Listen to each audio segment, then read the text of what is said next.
Maverick News presents The Rick Walker Show. Defrag your mind.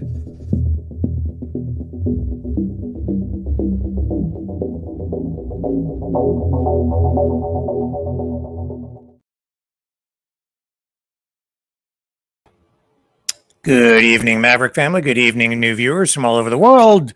Welcome back to the Maverick News Channel. Thank you for joining us here tonight. We have many stories to share with you. Joe Biden falling again.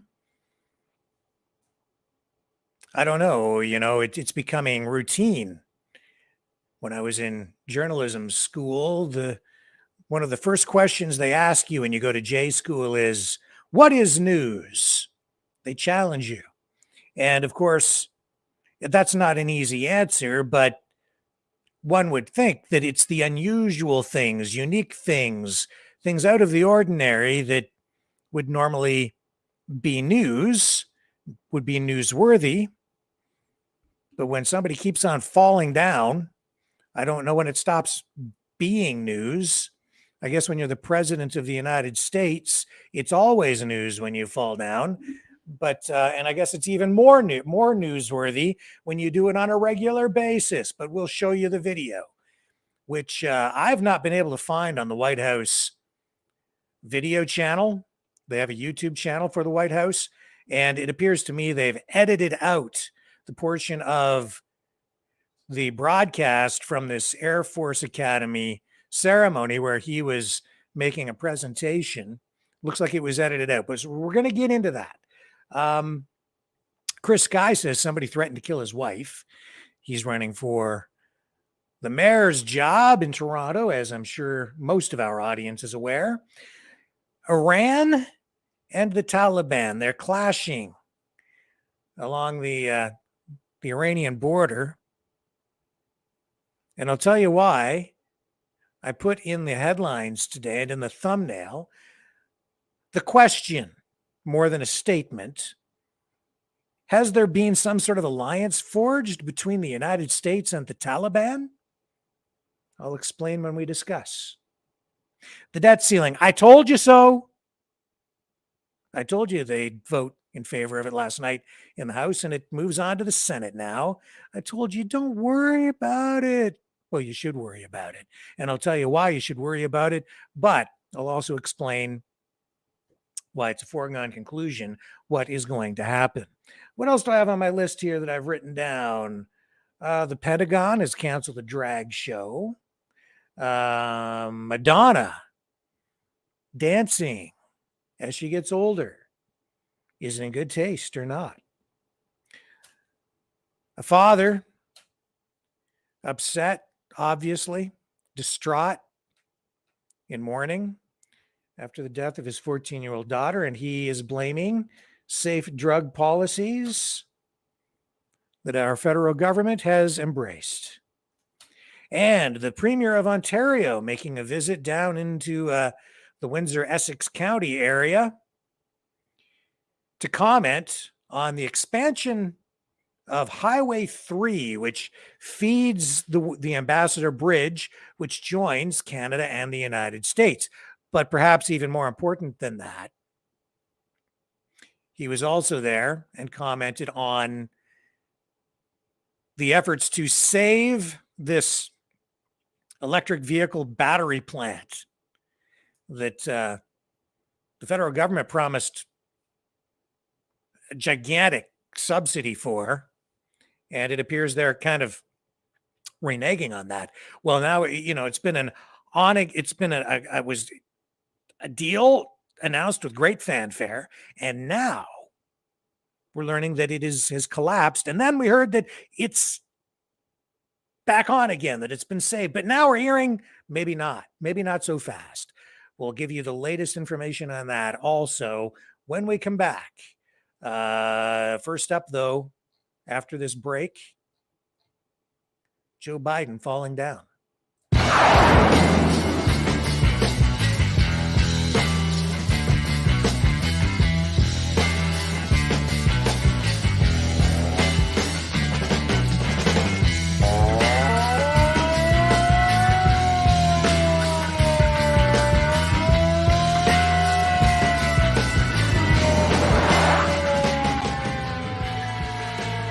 Maverick News.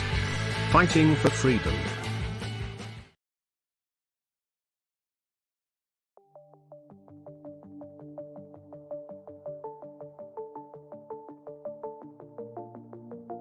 Greetings, brave Mavericks. Our quest for truth continues. We go beyond fake news. Together we expose propaganda. Together we pull others out of rabbit holes. We are maverick thinkers. We are all unique individuals, defenders of individual rights and freedoms, credible, trusted, grounded in reality. Maverick News, Maverick News. Defending free speech, Donate at freedomreporters.com. Do it now. Tomorrow may be too late. Maverick News. The world is watching.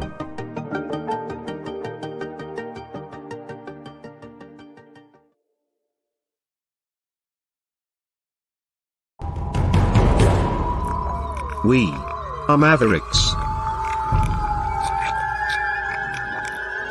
We say no to the Trudeau and Biden New World Order. And to bugs.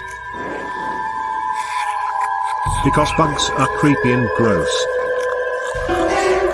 And people should not eat bugs. Maverick News. The world is watching. Hey, no! To bugs!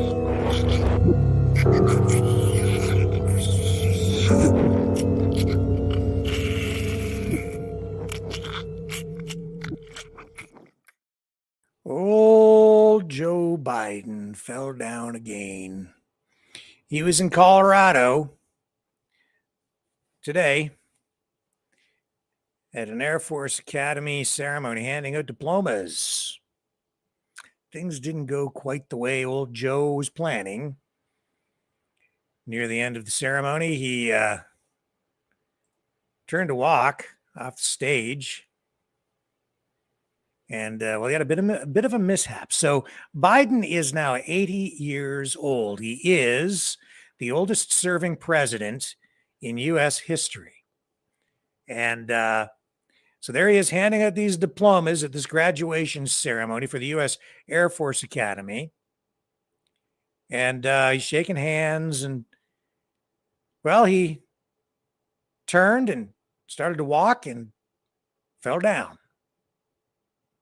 So the White House communications director says that Joe Biden is fine. Once he was helped back to his feet, he was able to maneuver his way off stage on his own. And the White House says that according to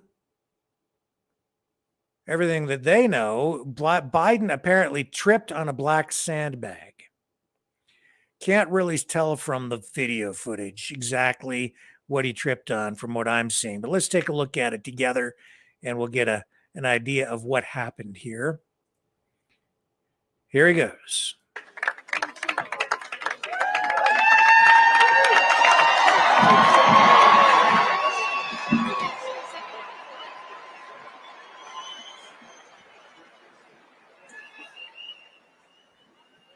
Somebody put the sandbag there in front of me when I wasn't looking. That's what it was.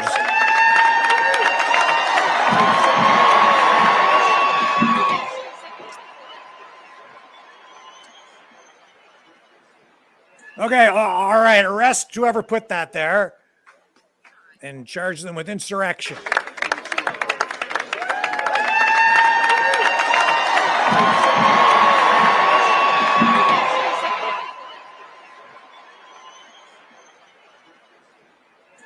Okay, all right. So, yeah, whoever did that, get the DOJ on them.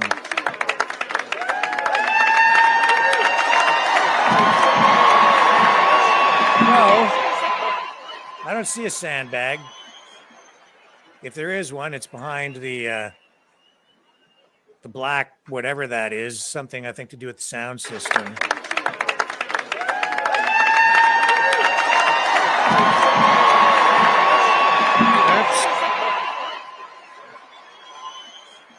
Fell down.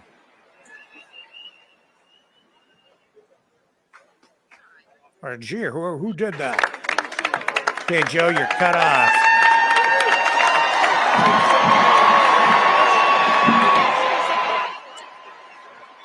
I think we better look at it a couple more times just to make sure we get a really good sense of what happened here. It's a bullet there. Whatever happened there.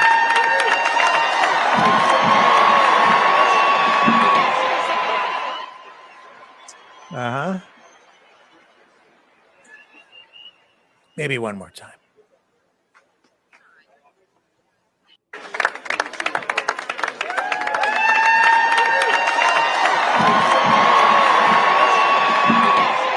See, we'll look at it one more time because you can see he's got this little burst of energy. He's just about to trot off stage. He's just gonna. He's got a little bit of pep in his step there, eh? And then just miscalculated or something, and he just messed up. Who put that there? Maybe one more time. Somebody put something right where I was going to walk.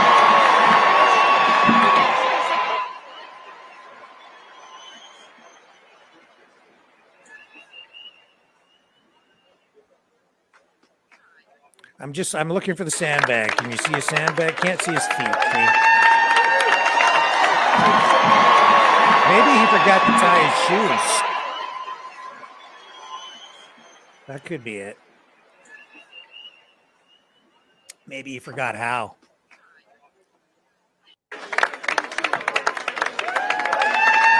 When you get to that age, sometimes, your wife will be really nice to you and she'll buy you slip-ons.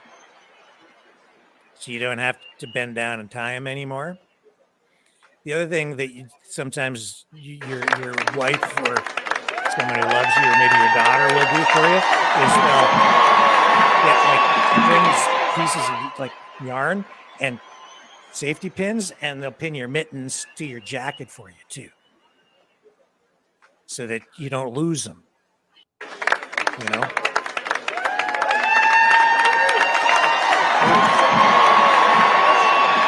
And I hate seeing this happen to the president because he's been such a nice guy to so many people over the years. He's been so kind. I think back to, some of the things that he said to people, the way he's treated people, like Tara Reid, or Stephen Scott Ritter. I was watching Redacted just yesterday, and they have this whole segment on at the beginning of where they run a clip of Joe Biden explaining to Scott Ritter back when Scott was talking about those weapons of mass destruction, which they're still looking for and have not yet produced. And Joe is sitting there explaining to Scott how the world really works. Super nice guy, this Joe Biden. Yeah, I was watching that again. A little bit of history there. You should go check out Redacted and look for that. You can see what kind of moral character this guy has.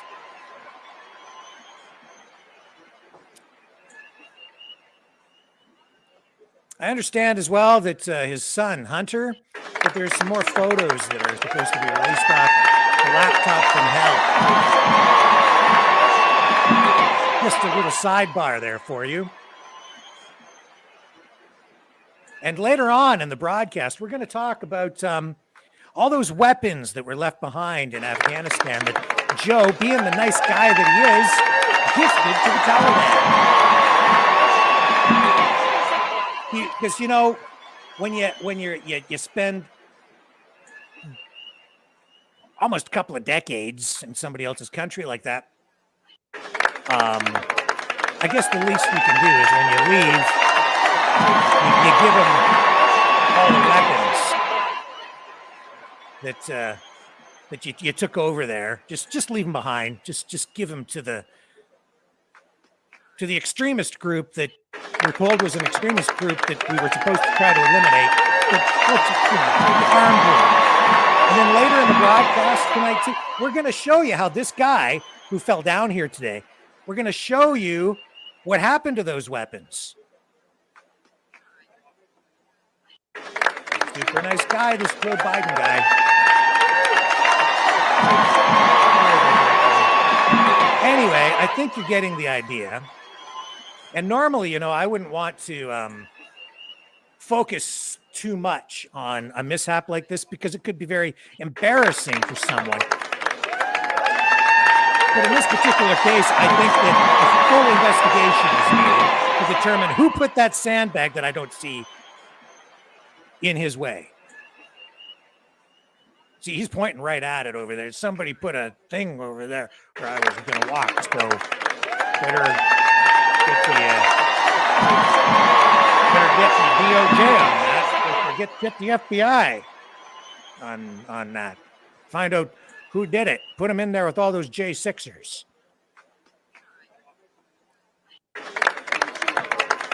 Anyway, you get the point.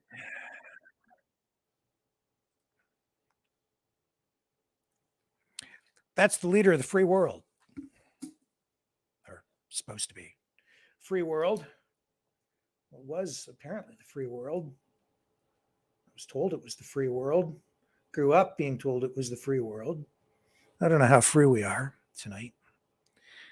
I guess as we make our way through the program this evening and we explore the various news items that we have to tackle, we'll get a better handle on just exactly how free we are. Not just free in terms of how our rights are being honored, respected, protected, but also how free we are in our minds. Joe Biden fell down again, couldn't get up, so he got a little help. And then he put a little pep back in his step and he walked off. You know, if he's not falling down the stairs of Air Force One, he's falling off a bike, or he's falling as he stumbles across a stage. If he can even figure out which way to exit, stage left or exit stage right. I don't know. Joe Biden, the commander in chief. Ooh, Corn Pop tonight is quaking in his boots. Tough guy. Mr. Tough Guy. I'll be right back.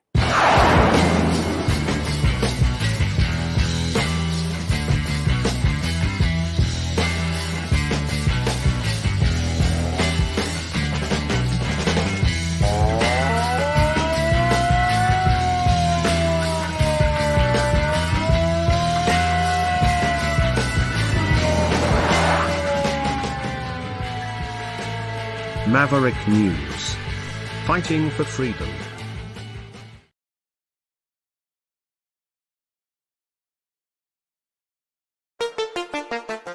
The New World Order. Government overreach. The Great Reset. Mainstream media lies. Now more than ever, independent voices are needed. Donate now, at freedomreporters.com. That's freedomreporters.com. Maverick News. The antivirus program. For your mind.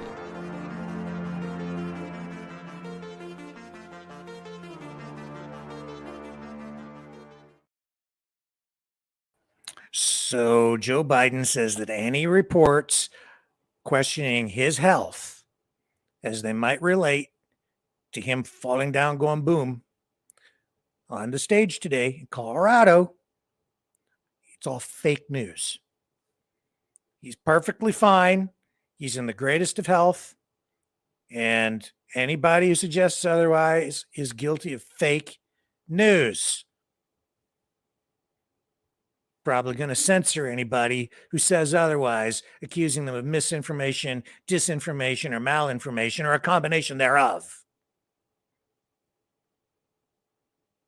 So, whatever you're hearing in the mainstream media is probably, I don't know, because they're at least acknowledging that he fell down. But he says anybody who says it's because he's too old, it's fake news.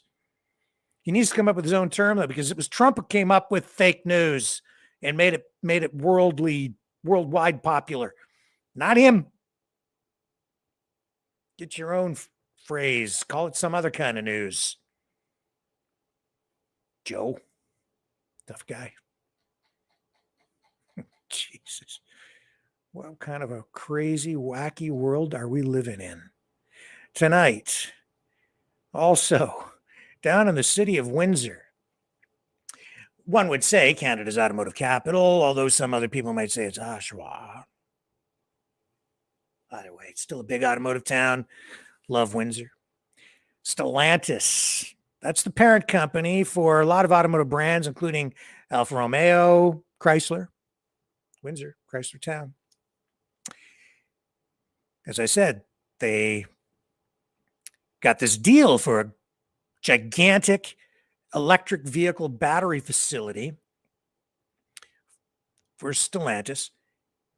But then, about a week and a half, 2 weeks ago, we heard that the whole thing was falling apart, that there was no longer any deal, and that because the federal government, which had promised huge subsidies to the tune of billions of dollars, was reneging. Now, just up the road in St. Thomas, Ontario, so that's about 3 hours away, heading east, away from the Windsor-Detroit border, Volkswagen, they got a big deal too. So they got a $13 billion deal from the federal government to build what will be, if that deal is completed, one of the biggest electric vehicle battery plants in the whole world. So I don't know. We're hearing mixed things. So down in Windsor, that deal apparently fell apart. Then I read yesterday that the whole thing had been saved. But now tonight, maybe not. Maybe not so fast. Because Stellantis spokespeople, executives say that the company has not struck a deal with the federal government to resume work on the Windsor, Ontario plant. And it would be Canada's very first electric vehicle battery manufacturing gigafactory.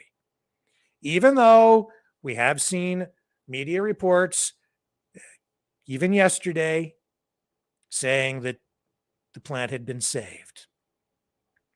And so the quote from a company statement today is, Stellantis does not confirm what has been reported and to date has not received an official response from its previously sent letters.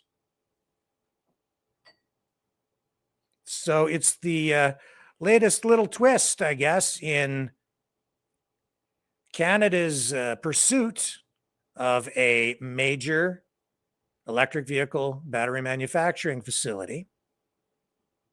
And today, the Premier of Ontario, this is not the Prime Minister of Canada, this is the Premier of the province of Ontario, was in Windsor because they are expanding and improving Highway 3, not the 401, the major highway, which is the major highway that connects the whole province and really it connects all of Canada.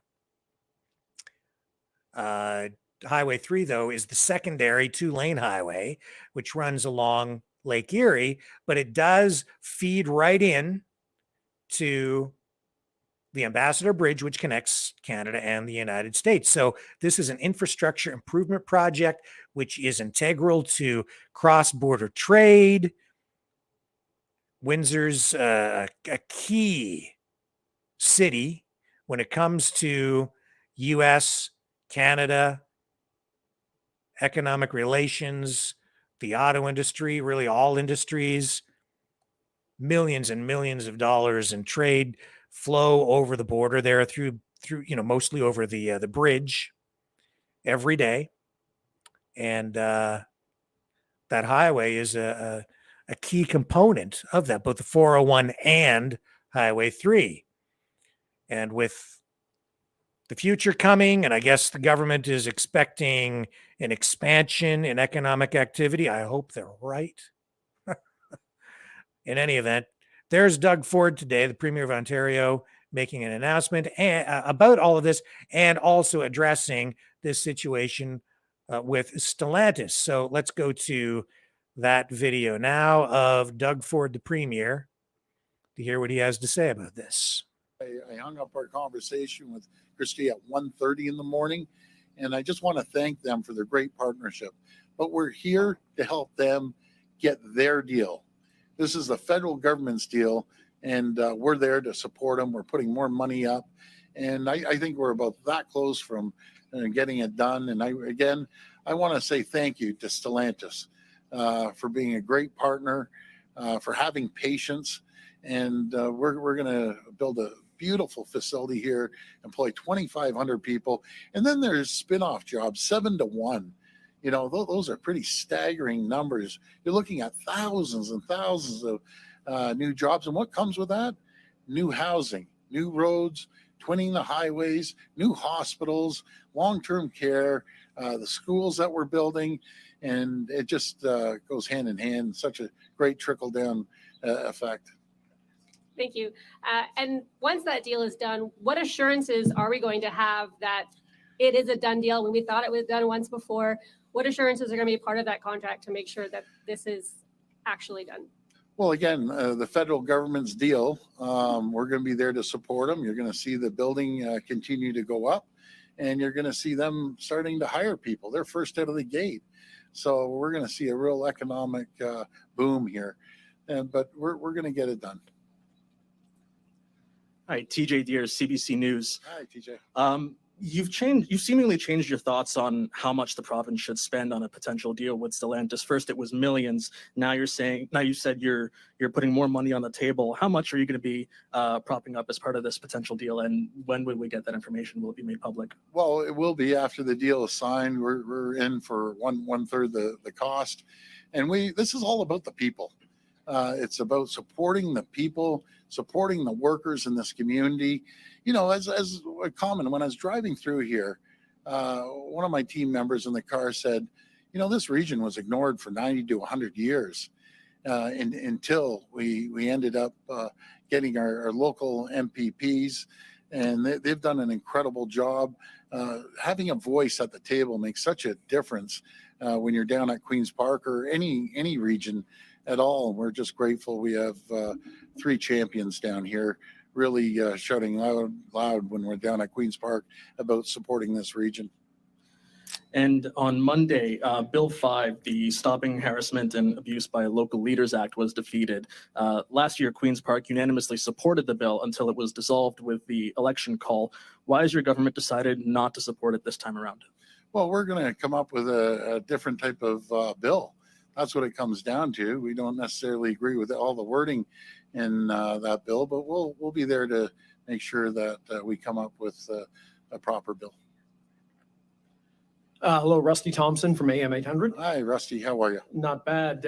My question is, as we've seen this play out over the past few weeks, are you afraid that we will end up setting a dangerous precedent when it comes to how we provide incentives and subsidies to companies looking to locate in Ontario? I don't think so. I look at it as an investment. Again, no matter if it's Stellantis or Volkswagen, the spin-off jobs are staggering. Absolutely staggering. We're going to see tens of thousands of people having a job that they might otherwise not have a job. You're seeing a real boom throughout this whole region. So we invest into the people. That's the most important thing. And this isn't about 1 or 2 or 3 years. This is for decades. Moving forward and giving people certainty and stability, giving communities the stability that they need, and the leaders within the community. They're having more revenue come up to the city coffers per se, and being able to spend it on different areas, no matter if it's infrastructure or healthcare. And that's exactly what we're doing here in Windsor. In regards to the extension of Lausanne Parkway to the 401, that's not a small ticket item. No. Why is that seen as a priority for your government, given that there's so many highway projects across the province? Well, supporting the region, but in saying that, I'm going to pass it over to the minister. That can pass it over to Mayor Dilkens. And Mayor Dilkens was a champion on this. He was the one who was pushing it forward, and Minister Mulrooney was also the champion making it happen. But I'll pass it over to both of them. Thank you, Premier. Well, absolutely. The work that we're going to do on the interchange, the environmental assessment work, the design work that will lead to the building of an interchange will unlock tremendous potential in the region. And I can tell you the Mayor Dilkens has been a passionate advocate on this particular project, because this particular area is key to the City of Windsor's plans to development, be it commercial or residential. And so the province wants to partner with the city to make sure that we're supporting that growth that's been identified by the city. And so this is the first step. And with that, I'll turn it over to the mayor. Well, thank you, Minister. And I just go back to the conversation where people have said to us for many years, you guys are so lucky to have Canada's largest infrastructure project with construction of the Gordie Howe Bridge in your backyard. And when you ask yourself, well, how are we lucky? When that project is done and you can drive a car from Montreal to Tijuana without ever stopping, what luck are you going to have? It's the luck we're going to create. And so that is why in the platform for Windsor in the last provincial election, we raised this as a priority, because we knew being able to have access to Lausanne and 401 was critical to look at the next element of an industrial park for the city of Windsor. Because once we landed the Nexstar deal, LG told us, guys, get an additional 200 acres of land ready, because there's 1,500 jobs that are going to follow in the supply chain. And we simply looked at our map, and we looked at a map in the county as well and said, where are we going to put these folks? What land is ready and available to go? And so this is all about planning and making sure that we have land ready to go. And then, as I said, we're building, and it's this government here, this government and this premier who said, we are going to make sure that the hospital is a priority for Windsor Essex, because he finally, not he finally, but the government finally, and your government said, we hear your voice down there. You've been pounding the table and advocating for a decade on this. He says, we're going to deliver it. And so this connection actually links to the 401 at Lausanne and actually makes it easier for everyone in Essex County to get to the new hospital that we're going to build. And so you layer on the housing aspect and you look at the Sandwich South lands, and you know that there is going to be at least a 2,000 home subdivision being built in the northwestern part of the Sandwich South lands. They too will have access to a huge interchange to be able to get to and from Windsor and Essex County. So on a number of fronts, this is a priority project, but it really is future thinking, trying to get the project in the queue, to get it funded. And the absolute first important piece is the Premier's announcements today and Minister Mulrooney's announcement today to get the all-important environmental assessment done that would allow construction to proceed. Taylor Campbell with the Windsor Star. Premier, we see Yep. environmental assessments occur all the time Yep. with no action, no follow through on those projects. How high a priority is the 401 Lausanne Parkway interchange for your government? It's the highest priority. We're going to make sure we get it done. We're going to continue pushing, making sure we expedite the EA as quickly as possible. And I can assure you, the mayor will be driving by there every single day, give me a call. And I always make sure when the mayor says he needs something, we do it. Oh, I'll this pass is that Highway over to 3. Minister Mulroney. This is the cost of widening Highway 3. Thank you. Well, the contract was just awarded, and it's $138 million. This will be the last question. Hi, Mr. Premier. Travis Fortnum with CTV. If you can believe it, I have a question about Stellantis. Yes. So you were talking about the friendliness of the people in this region. This has Yes. been a very anxiety-invoking 3 weeks for the people in this Yeah. community. What would you say directly to them? Well, I'm always going to have their backs. This is the federal government's deal. I'm going to have their backs as well. We've stepped up in a huge, huge way. And, I'm as anxious as they are.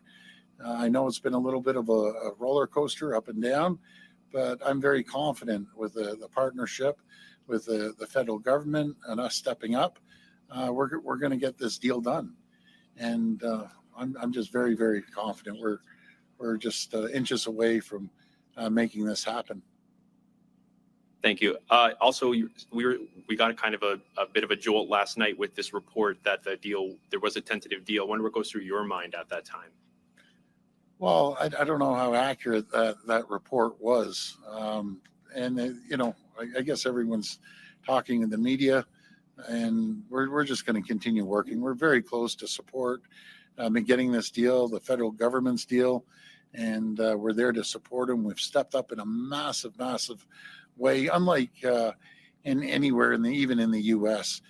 The Inflation Reduction Act down there, better known as the IRA, they're pouring money in. The federal government, the states are doing next to nothing. We'll go toe to toe with any state in the U.S. because of the people. We have better people. We have a better region, and we just feel that we can compete against anyone in the world, especially when the municipalities, the skilled trades, and folks like Unifor, provincial government, and the federal government.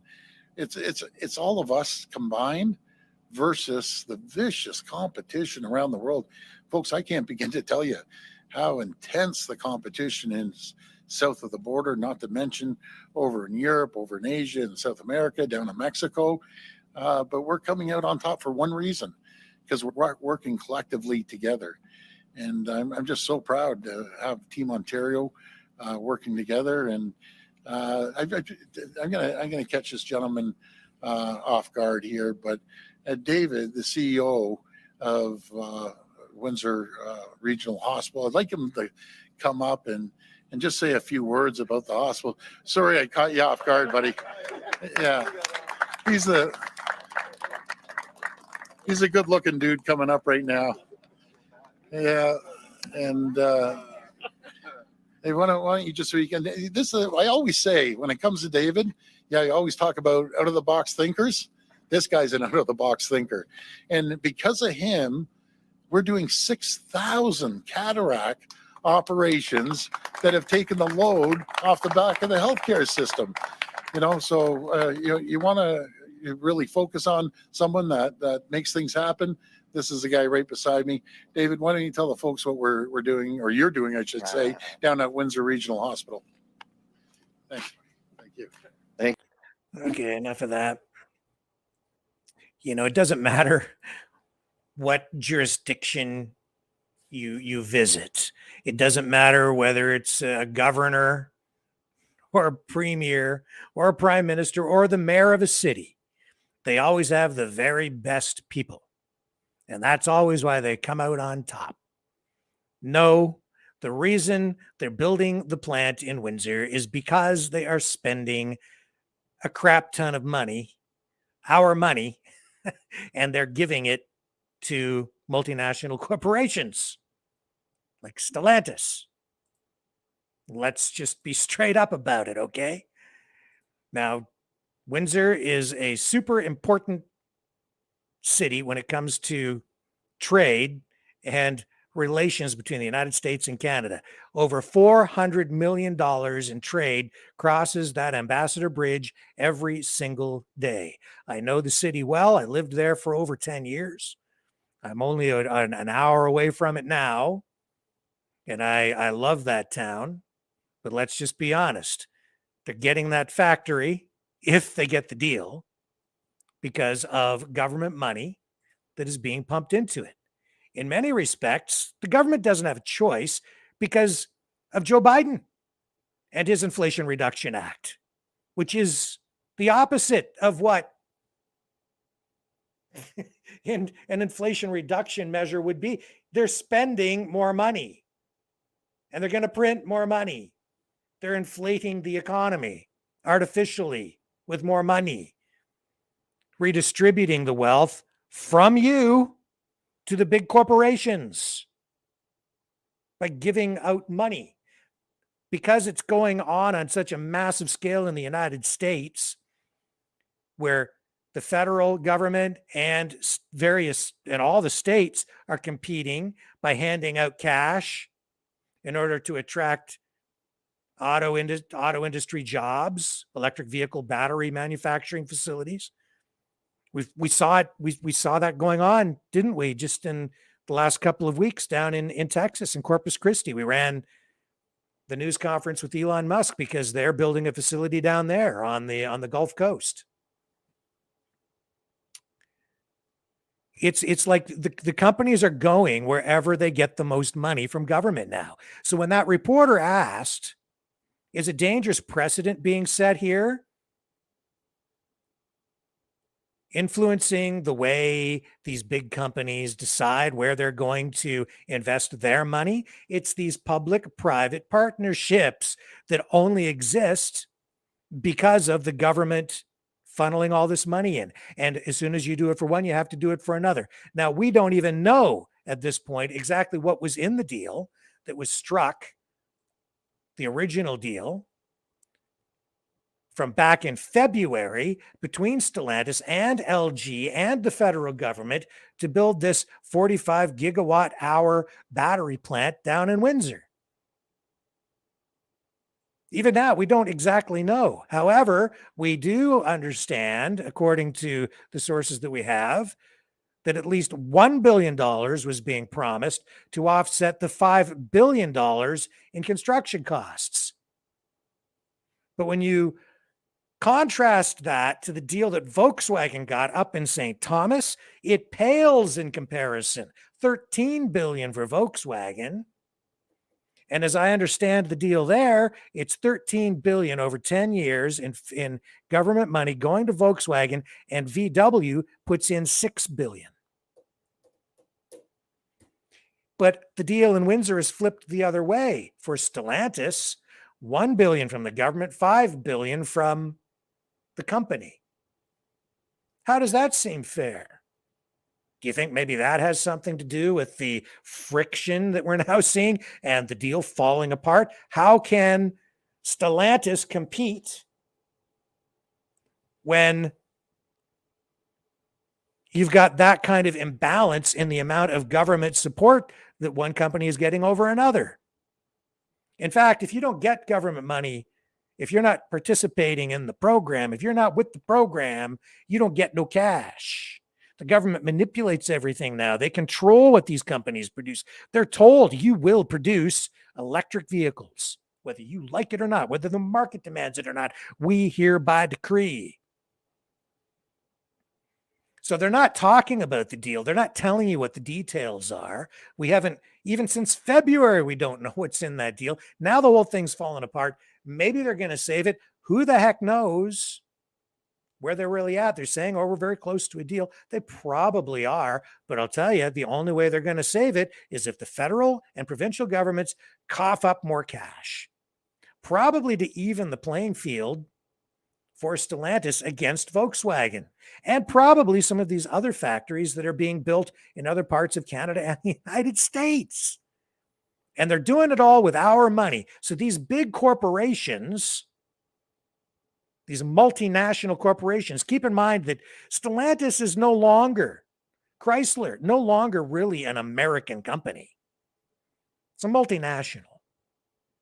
But it's our tax dollars being dumped into this stuff. It's our money. Oh, and all the jobs that they're going to create is going to be fantastic. And blah, blah, blah, blah, blah.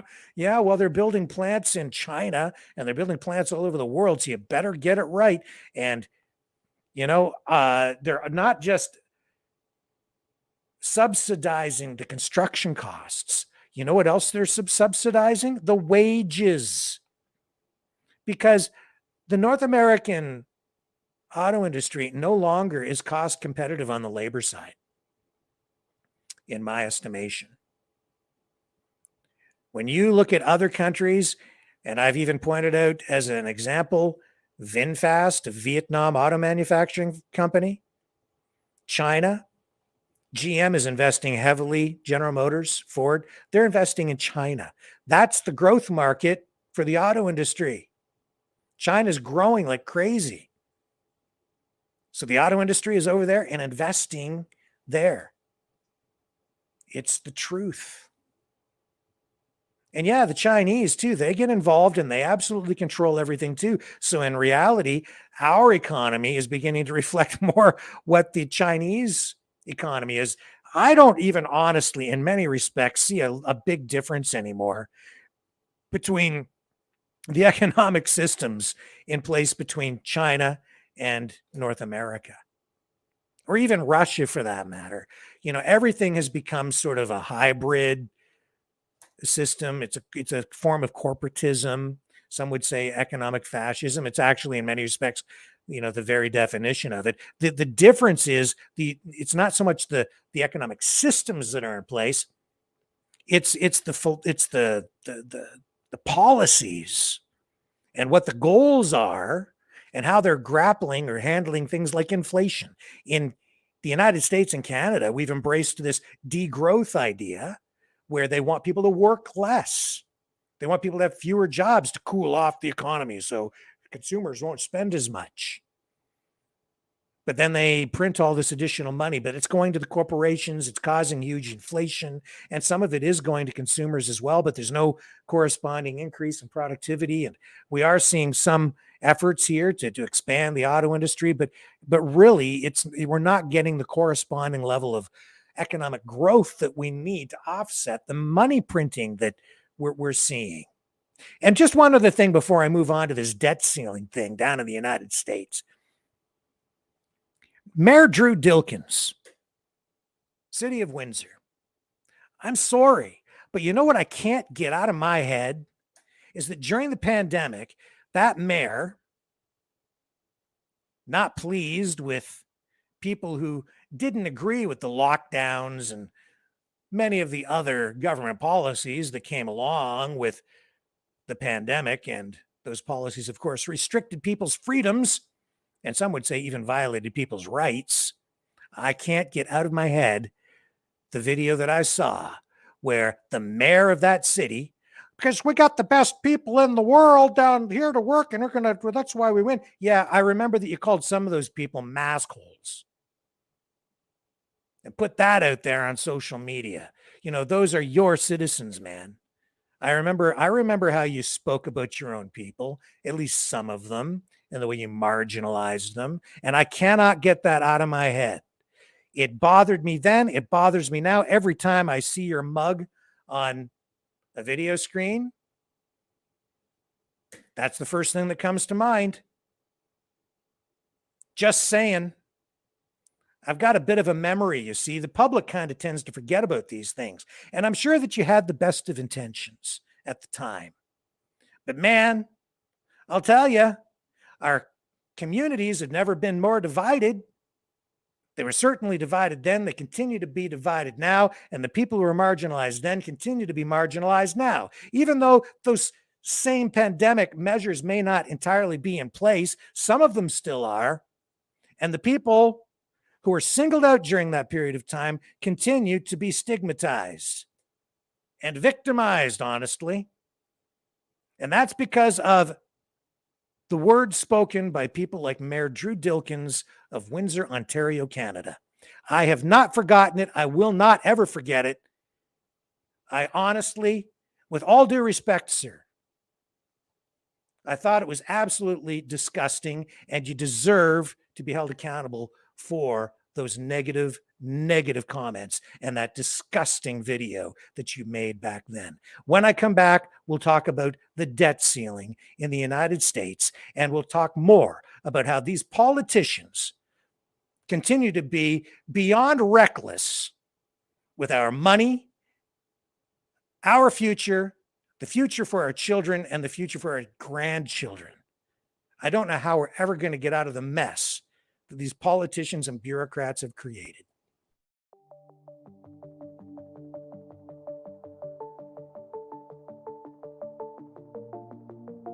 Greetings, brave mavericks. Our quest for truth continues. We go beyond fake news. Together we expose propaganda. Together we pull others out of rabbit holes. We are maverick thinkers. We are all unique individuals, defenders of individual rights and freedoms, credible, trusted, grounded in reality.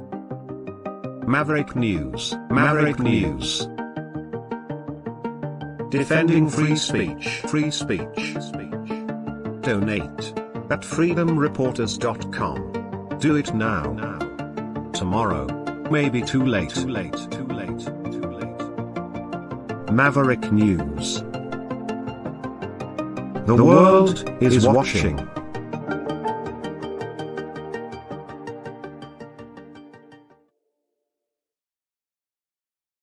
Just in case some of you may have missed this and maybe are joining late, I do see that we have a lot of new people have joined in the last half hour. As I look at the numbers here on my screen, this dude, leader of the Western world, fell down, went boom, could not get up, had to get help back to his feet, and then kind of waddled off stage at an Air Force Academy ceremony. I better run it for you one more time.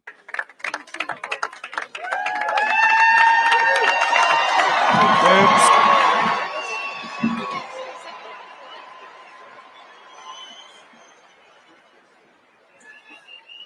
Somebody put a thing on it over there. Arrest them. Off with their heads.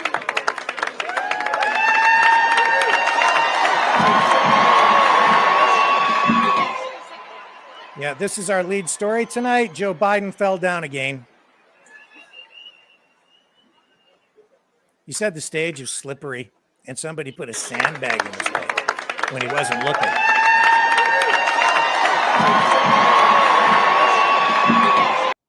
Anyway, it was probably an Ewok, because those Ewoks, they're jokesters, you know, and they're really, really small, and they were probably hiding behind the podium there and put that sandbag right in front of his feet. Unless, like I said, he forgot to tie his shoelaces. Anyway, that's an important story tonight, but maybe not as important as what happened overnight as the debt ceiling issue. They voted on that. They passed it. So now it moves on to the Senate. I told you they'd go ahead and do it.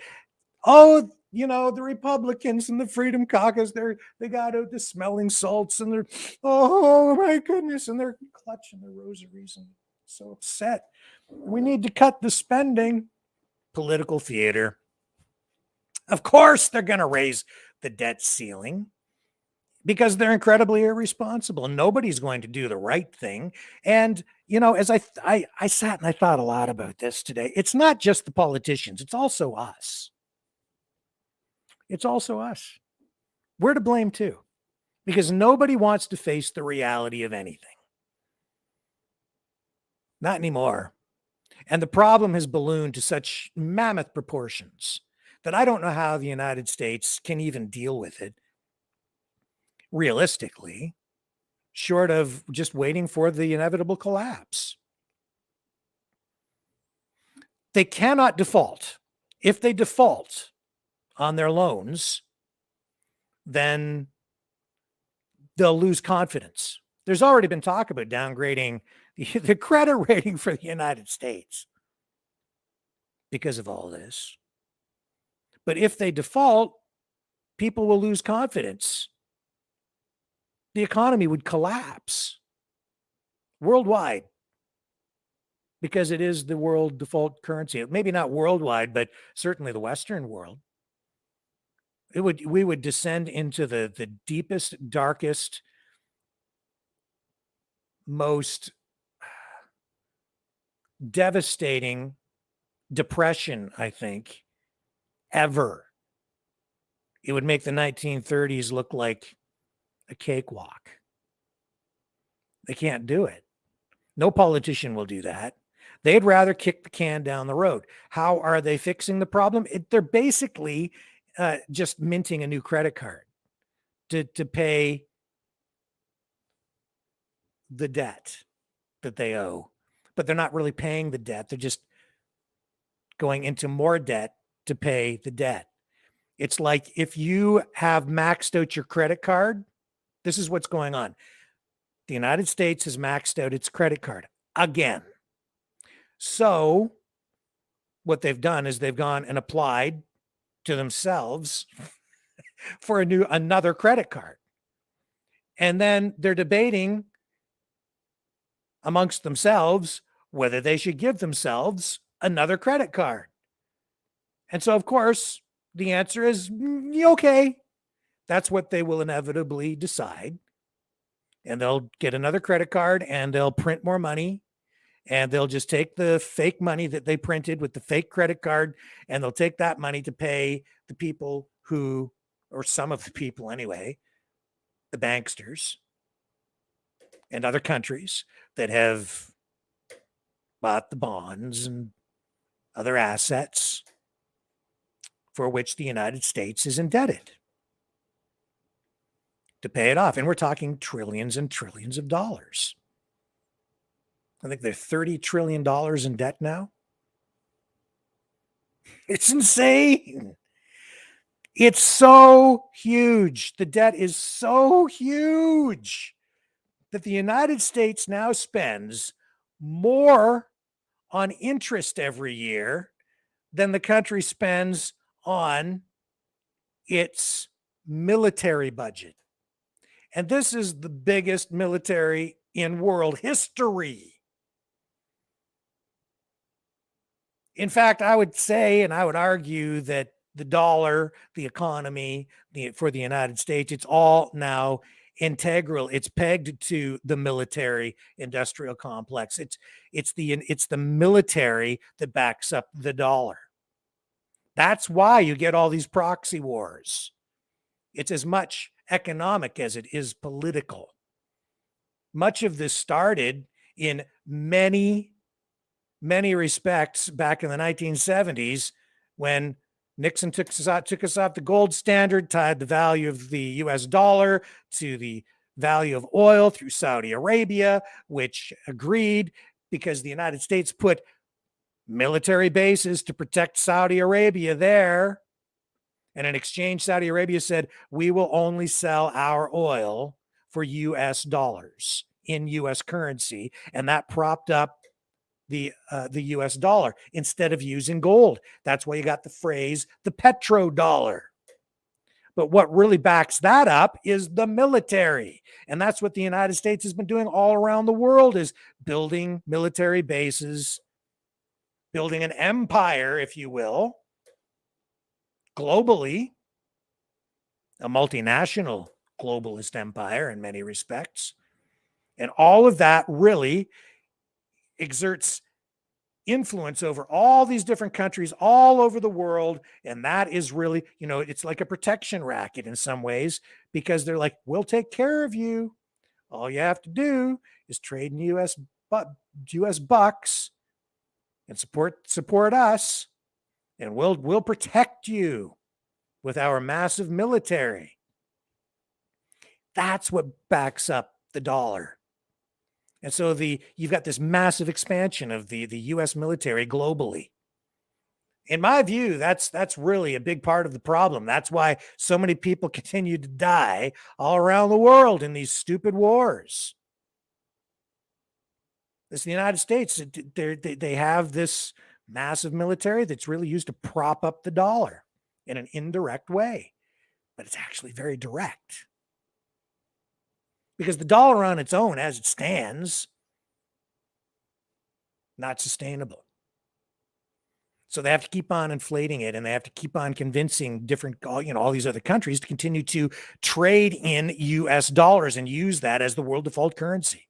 But we're seeing a lot of countries shift away from it now. They want to get away from it. Countries like Iran, Russia, China, the BRICS nations, Indonesia.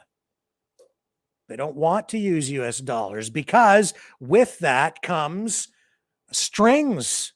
You want to participate in the Western economy, the Western credit systems.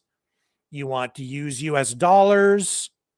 Maybe you don't even want to, but through various political means and military means, you're sort of obligated to. You have to, or at least you had to, until just recently, as we've seen now, a pivot away, inevitably, from this unipolar geopolitical dominance by the United States to a multipolar reality with these BRICS nations now, and the Soviet Union, or not, sorry, the former Soviet Union, Russia, China, Iran, other countries saying, we'd really like to kind of get out of this trap. We'd like to be freer to conduct trade on our own terms without being dictated to by Western economic policies, which always put these other countries on the production side and the lending side, essentially, right? So the United States just gets to buy all the stuff now because they've outsourced so much of its of the production from the US and Canada too. And then with debt, we get all these cheap consumer goods coming in from places like China. And then these other countries that produce the goods, they're sitting there saying, okay, well, it's time to pay your debt. And then every time the credit card gets maxed out, the US government just goes and makes themselves a new credit card, and they pay with fake money, and the money isn't worth as much as it was supposed to be worth because they printed more money. They've made fake money. More money means in the system means it's worth less. It's a Ponzi scheme. But what choice do they have at this point? They have to continue the game. They have to keep kicking the can down the road, because if they don't, if the bubble bursts, then all these other countries around the world will look at the United States and they'll say, well, we're not going to lend you any more money. You see, the real crisis here is not the debt ceiling crisis. The real crisis is yet to come. It's when other countries begin to realize that the United States is never going to pay its debt. Ever. Not really. They're never going to pay it off. And so at a certain point, other countries will stop lending money. They'll stop offering up credit, or they'll stop buying basically paper bonds and other U.S. assets. You can buy like a Canada savings bond as an example, or a U.S. savings bond. If you buy that, you're really buying U.S. debt. It's a promise to pay later. But when countries stop doing that because they no longer have confidence that those pieces of paper that they're buying, those bonds, are actually going to pay back at the rate that they need to pay back in order for there to actually be a return on the investment, they're going to just stop. And when they stop doing that, that's when the real crisis will come, because the United States won't be able to fund anything anymore. The dollar won't be worth spit. And inflation is so rampant now that it's just about to that point in many respects. At least it is for consumers, because it's you and I who are paying for all of this irresponsible behavior. And that's exactly what they are. They're like kids with a credit card that you can't trust. It's like, oh, here, Johnny, you're 10 years old. Go to the mall and just enjoy yourself. So they spend and spend and spend. You just saw it at this news conference with the Premier of Ontario. It's like, oh, Stellantis, we had a deal, but now they don't want to do it anymore. So I don't know. We're just going to have to give them more money. There you go. Just like that's the solution. Just cough up more cash. Got to save those jobs at any cost. Henry Ford didn't build his empire initially off the backs of taxpayers. Wasn't like that back then. I don't know how these governments kind of get out of this situation. I mean, I have my own ideas on how I would run the economy. I would use tariffs and I would regulate spending. I'd rein it in. I'd try to have balanced or surplus budgets and start to pay stuff down and try to do the responsible things. But that's also why we are equally to blame. You see, nobody will vote for that. What politician is going to get elected by standing up and saying, well, you know what? It's time for some tough times. We're going to have to just buckle down and cut spending on a lot of these bigger projects that we have going on. And everybody's just going to have to do with a little bit less while we do wage war on the debt. And nobody wants to hear that.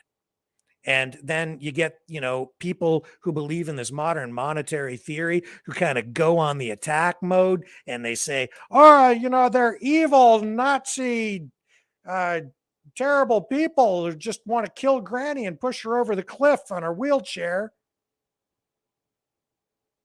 because they don't want to spend any more money. They're cutting the funding to all our social programs that really kind of imprison you and enslave you anyway, honestly, because they take away your freedom without you realizing it. But very few people actually in our society today want to accept personal responsibility for themselves, their own health, their own destiny. They want to be taken care of. They want stability and security, which is just a facade anyway. And you saw during the pandemic exactly how they end up treating you when they control you. But nobody wants to vote for austerity. Nobody wants austerity because in everybody's minds, everybody thinks that down the road, when the big collapse happens, which everybody knows is coming, we just don't know exactly when. Everybody knows it's coming, but you think that you're going to escape it somehow. That when the big crash comes, you're going to get your bug out bag and run into the woods or something and avoid the chaos when the zombie economic horde comes to confiscate all your crap through illegal theft, essentially, because there's no food and there's nothing left because the economy is devastated. No, but not me, because it won't happen to me because I'm going to do something and I'll be okay. In your mind, you think that's what's going to happen, but that's not what will happen. Everybody will be affected because that job that you cherish, that you think gives you stability, that'll be gone. Because the money will be right out of the economy. There won't be any money for investment or sustaining businesses. Consumer demand will go, it'll be gone. Everything will grind to a halt. I remember during the beginning of the pandemic, we were almost at that point then. I remember it was terrible. Everybody was scared. Nobody was spending any money right at first, right? Everybody was scared because everything was locked down. Every business was locked down. Nothing made any economic sense. That was a perfect storm right there. Government saying, nope, nobody conduct any business. And then, the big box stores were left open and they took a bunch of tax money and they just threw it at people so that people had money to spend. But that was all fake. That was massively inflationary. And we're paying for that now with higher prices on everything. And it continues on. And you think that this is going to be probably the longest period of inflation in Western economic history. For at least the next decade, we're going to have serious inflation because of everything that the government has done wrong and continues to do wrong. Let's just send another $2 billion to Ukraine for a gigantic war that we can't afford to pay for. And modern economic theory, basically all that is just let's print more money. Oh, just don't take your foot off the gas. That's basically it. Keynesian economics, John Maynard Keynes was a Canadian economist, but had massive influence over US administrations. His economic policies were such that he advocated for increased government spending, especially during slower times of, say, recessions, in order so you print more money, inject it into the economy in order to stimulate economic growth. During slow economic times, you spend money on public infrastructure projects like highways, like you're seeing down in Windsor. That creates jobs, keeps everything going. But then during the more prosperous times, when things get better, the idea was that you're supposed to rein in that spending. But our governments never do that. They just keep on spending. They've kept on spending. Modern monetary theory suggests that what you do is that, well, their theory is that the reason you get a recession or a depression is because they stop printing money, which in a way you can kind of understand, because if they stop printing money or they pull the money supply back, then everything slows down. So they say, well, just don't put your foot on the brake, because they'll point to history and say every single time there was a recession or a depression, it's because the government imposed measures of austerity and they pulled back on the money supply. So just don't stop printing money. Problem solved. Not so. Because with money printing, you get inflation. And so it's really a pro-inflation policy that you end up with. And that means you and I, especially the middle class, we all end up paying for the government's reckless spending habits. They just keep on inflating and inflating and inflating and inflating and inflating. And so if you look at the way money kind of works, you could argue that could go on indefinitely. But it means that people don't save anything anymore. It means that you don't have anything left for your retirement. It means the only way that you can preserve your actual wealth is to take your cash and convert it from cash into something physical that retains the actual true value. Things like gold, which always has a stable value in relative terms. Or even, during the highest points of inflation, like during the Weimar Republic, prior to Hitler coming to power, massive inflation. So people would just, they'd spend their money on anything physical as fast as they could get rid of it. They'd get paid for something, and then they'd spend their money on physical goods because inflation was so out of control that they'd buy things like pianos, anything that they could buy, because that physical good would become worth more over time. Well, the actual value of the money would go down. It's like if 2 days from now, your money's going to be worth, or a week from now, your money's going to be worth 10% less. A month from now, 20%, 30% less. A year from now, 50% less.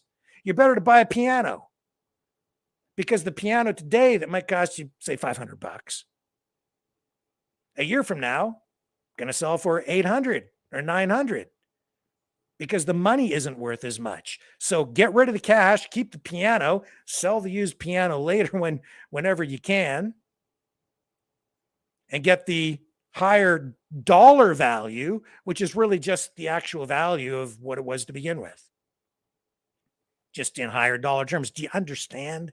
Do you see where I'm coming at, where I'm getting at with all of this? Well, that's what they're doing with the debt ceiling down in the United States. And it is also disgusting. There's the word of the day: disgusting. That's their strategy. inflate, inflate, inflate, print, print, print, inflate, inflate, inflate. They will raise that debt ceiling. Make no mistake. They will, absolutely. And they can pretend to be disgusted all they want. But even the Republicans who sit there and say, oh, well, you shouldn't vote for it. Oh, no, they'll have to vote for it. They'll vote for it. It's predetermined. I guarantee it. If they don't, I'll eat something. I don't know. What can I eat around here that won't kill me but is disgusting? I don't know. But I'm not worried about it. I can make a promise to eat anything because I'm telling you they will. They will just raise it. They don't have a choice. And we as voters, we citizens, we need to wake up and accept responsibility as well. And realize that we need to put pressure on the politicians to stop trying to, we need to just stop asking them to take care of us from cradle to grave. In my opinion,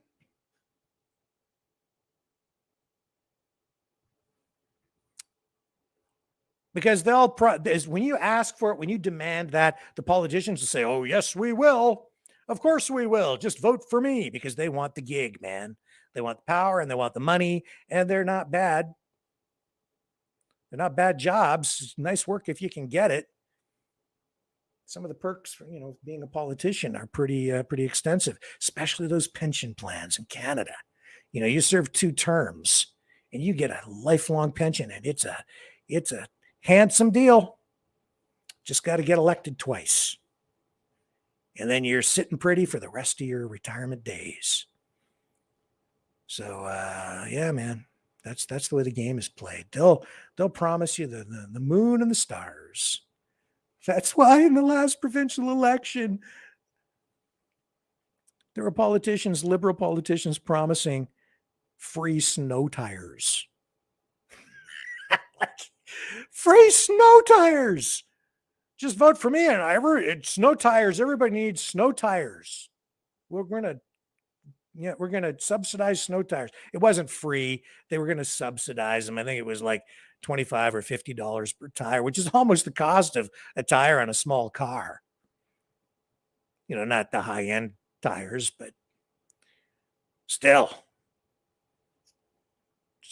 Snow tire subsidies for everyone. Enough, man, enough. Leave me, again, stop spending money on stupid wars.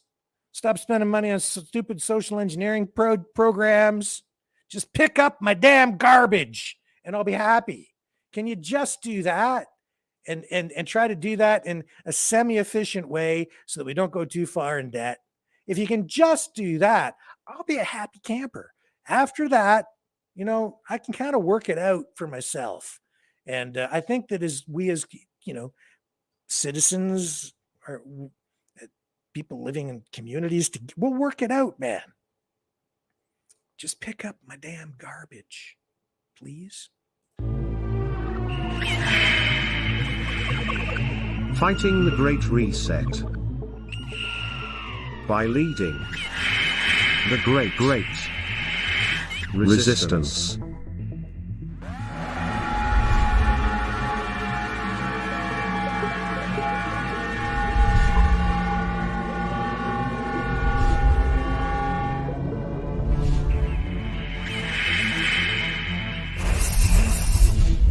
Maverick News. The antivirus programs for your mind.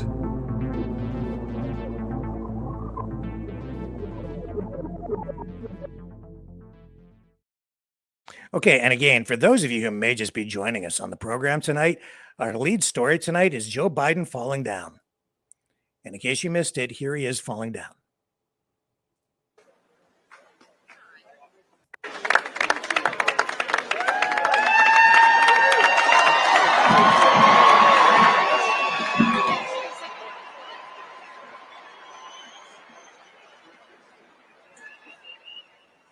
Just one more time, just in case you missed it. Joe Biden fell down today. Breaking news.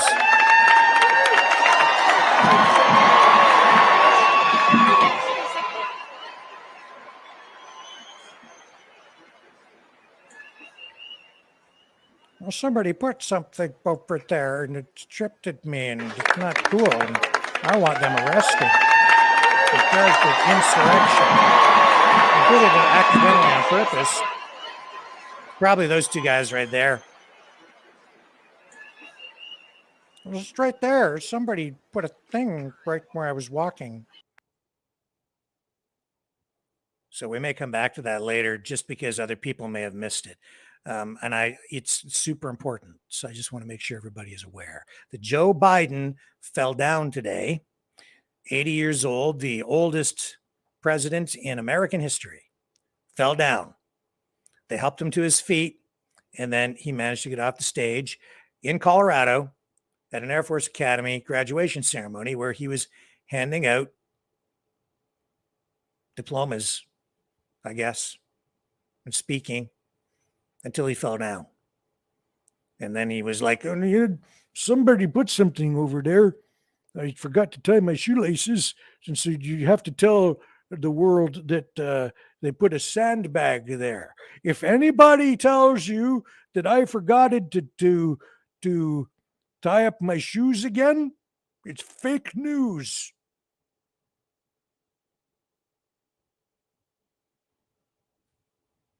Which way do I go?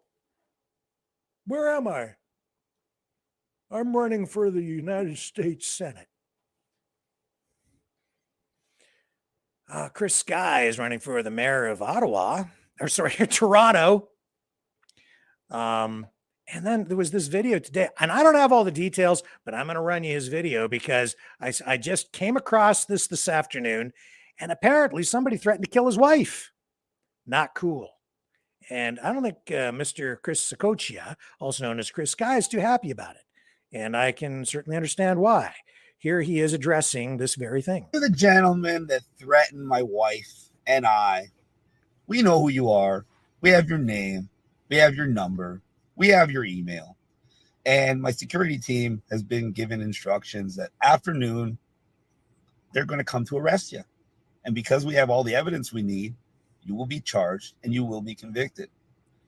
But since this kind of thing happens every day from little people that like to hide behind the screen, I'm going to give you a chance. You can choose to get arrested, charged, and convicted and have a criminal record, or you can get the shot you wanted. You think you want to kill me? You want to hurt me? You and everybody else who wants to hurt me? It's very simple. Challenge me to a fight. It's legal in Canada. I have no problem with it. And in fact, if you do that and you be a man and step up and take your lumps right away, then I won't have you arrested. So you can choose. Be a little Q guy hiding behind your screen or be in jail real soon, or step up, be a man, and take what's coming to you. Yowza. Them's fighting words. Yeah, well, I wouldn't be too happy if somebody threatened to kill. Oh, somebody has threatened to kill me before. Oh, well. So I can relate, Chris. I can absolutely relate. Maybe not on the scale that you're experiencing it right now, because you certainly are taking slings and arrows as you run for the mayor's position in Ottawa. I keep saying Ottawa, Toronto. Whatever. Toronto, Canada's largest city, where over 70 people are running in that by-election, vacated by John Tory, who was the mayor, but then got caught up in a bit of a scandal with a female staffer. Not a good look for John Tory, but don't worry, that guy will be back. He'll be back on the political scene, and he'll be reelected. He absolutely will be. He's just on a little bit of a pause. The latest polling, I don't know where we stand with that, but last I saw, Olivia Chow still way out in front with I think about 30% of the vote, or the polled vote anyway. Former wife of New Democratic Party leader Jack Layton, left-wing candidate, of course, socialist to be sure, woke liberal to be sure, and way out in front, she has the name recognition. I believe Mark Saunders, former police chief. I think he's pulling up about second place. I think he had about 18% when last I checked. Maybe tomorrow we'll have more updated polling information on the race for the mayor's job in Toronto, Ontario, Canada. And it is an important job. Whoever gets that position ends up with a national presence here in Canada. You get a voice on the national stage, no question about it. Everybody kind of looks to see what the mayor of Toronto has to say on major issues. And because it is the most populous city in the country and the most diverse, I think, if not one of the most diverse, if not the most diverse city in the world, the eyes of the world really are on TO a lot of the time. It is a world-class city. Although I personally think that Toronto could use, I don't know what it is about the place. It just architecturally, maybe I'm just missing it, but it seems to have evolved into a giant chunk of cement that is in more need of culture somehow. It has a utilitarian feel to me every time I go up there.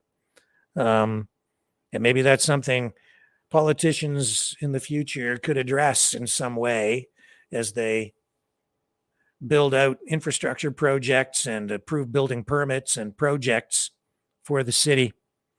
I think there are other cities even in Canada that have just a little more character to them. Maybe that's the word. It's not so much culture, it's character. It's character. Toronto has expanded so much and over the years, and there's so much congestion that a lot of the buildings, I think, are very sort of generic to me. Others might argue, I'm sure many, many others would, but personally, I have big issues with the traffic up there, the congestion. Politicians need to address that, and they are addressing that with this plan to expand the Gardiner Expressway. Yeah, it's the traffic. It's the traffic. And they just need to find ways to inject a little more character into the city. Even when I go through, say, a city like Houston, very modern, but it just has a totally different feel. Houston, to me, when I've driven through Houston, I find, just the overpasses, and you drive through and it feels like something out of the Jetsons to me. That's my impression. I haven't spent a lot of time in Houston, but I have been there. And when I'm driving there, it's like, wow, man, this city just feels so modern. Not to say that Toronto isn't modern, but Houston just has this just clean, futuristic feel to it. So much of Texas has been so it's just embraced progress so much. And it's been able to attract so much investment. The economy down there has, for quite a while been on fire, Toronto, I don't think that the urban planning has been very effective. They've never planned for the future properly. It's a big problem in Canada generally, where municipal councils and provincial governments really don't step up to the plate when they start to plan for the long term. There's so much of an issue with that, so much of a problem.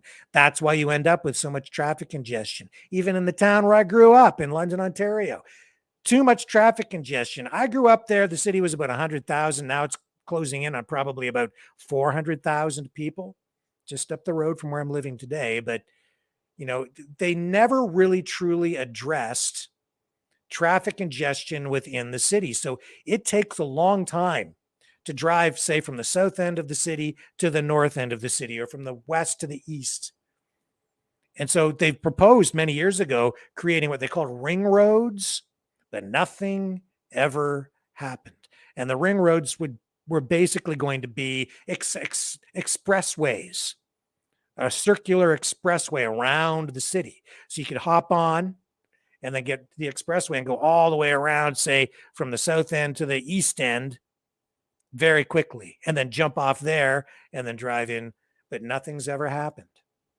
Nothing's ever been done about it. And now when I go up to my hometown of London, Ontario, It's just like at many different times of the day, I feel like I'm driving in Toronto because the traffic is just too congested, didn't plan properly for it, not enough infrastructure expansion. So, the politicians, what's their solution? Well, we're just going to have people drive less. We'll have people move into these communities where everybody will be able to walk or bike. They don't think about it in terms of freedom, do they? I mean, they built bike lanes in London. They're all over the place. Nobody uses them. That's the reality of it. And that's where their plans are going to go. I'm telling you. They can make all the plans they want, but at the end of the day, nobody's going to use your damn bike lanes because everybody wants a car. And they're going to have to sell those cars to somebody that you're planning to build with all those batteries that you're planning to produce in Windsor and St. Thomas and elsewhere. You're going to have to sell them to somebody. They're going to have to park them somewhere. So at some point, all these grandiose plans that they have, they're going to fall apart anyway. They already have. They're just too stupid, these politicians, honestly, to recognize failure and deal with it and stare it down in the face. Because when they go to the public during an election and they say, we're going to build more bike lanes, the people on the progressive left, they go, oh, that's great. That's a fantastic idea. We need more bike lanes and green energy projects. And they sell it and the people vote for that crap. But at some point, reality is going to have to set in. The reality of these electric vehicles, the reality of these bike lanes that don't work. Like nobody uses the bike lanes where I live in London, where I lived in London. My parents still live down there. I go there. I drive all the time. I'm driving down the road there and there's never anybody on a bike using the bike lanes. You know what I do see sometimes, which is illegal? People driving in the bike lanes to get by slower traffic and stupid things like that. Oh my God. Don't get me started. Oh, too late. I just did. What can I say? I can tell you that the other crazy thing going on out there is all these liberalized drug laws, and Pierre Poilievre is echoing that exact concern here tonight on Twitter. He's saying a 14-year-old is dead because Trudeau floods the streets with dillies, a drug stronger than heroin. Trudeau gives dillies to addicts who sell them to children for $1. I'll end this madness, invest in treatment, and bring loved ones home drug-free. And there is a story in the mainstream media about Adam Zivo, a 14-year-old, and her father is blaming these so-called safe drug policies. And let me just bring up, I think it is the National Post version that I did find to share with you. I believe there it is right there. Yes, National Post. Headline, Adam Zivo, a 14-year-old is dead. Her dad blames safer supply drugs. He feels brushed aside by the government and worries about how the investigation of his daughter's death is being handled. So there's a picture of the young lady with her dad, 14-year-old Camila Sword, overdosed and died last August after becoming addicted to hydromorphone, a drug which her friends say they often acquired through drug users who were defrauding Vancouver's safer supply programs. The father, who wants answers for his daughter's death, feels brushed aside by the government and worries about how the investigation of his daughter's death is being handled. Last week, he shared his story and introduced this reporter from the National Post to Camilla's closest friends and their parents, who explained how hydromorphone abuse has ravaged their families and contributed to a new generation of opioid addicts in Port Coquitlam, British Columbia. It says here, collectively, they painted a disturbing portrait of a community where the abuse of dillies, the slang term for dilaudid, a brand of hydromorphone, is ubiquitous among teenagers, thanks in part, they say, to the wide-scale defraudment of, in quotation marks, safer supply programs.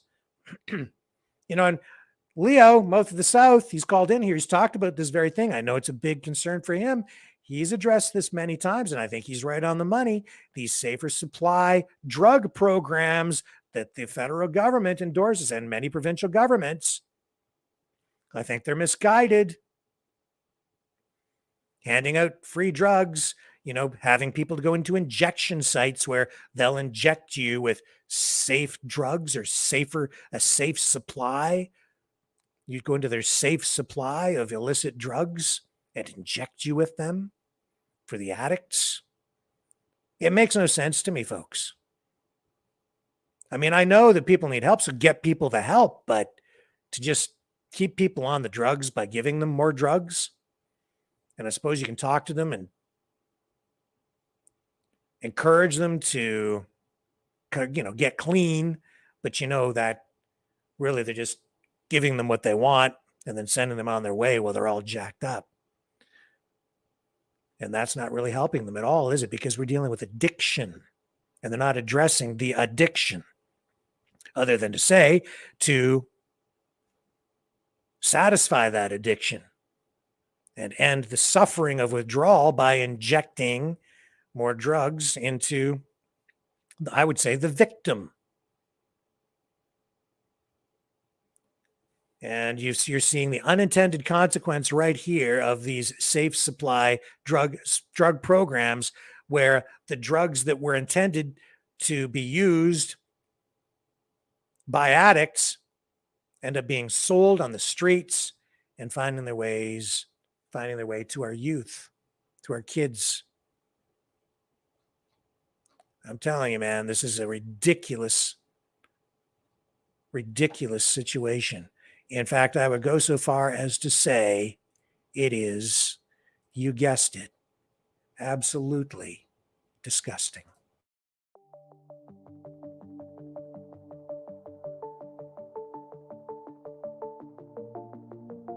Greetings, brave Mavericks. Our quest for truth continues. We go beyond fake news. Together we expose propaganda. Together we pull others out of rabbit holes. We are maverick thinkers. We are all unique individuals, defenders of individual rights and freedoms, credible, trusted, grounded in reality. Maverick News, defending free speech, Donate at freedomreporters.com. Do it now. Tomorrow may be too late. Maverick News. The world is watching.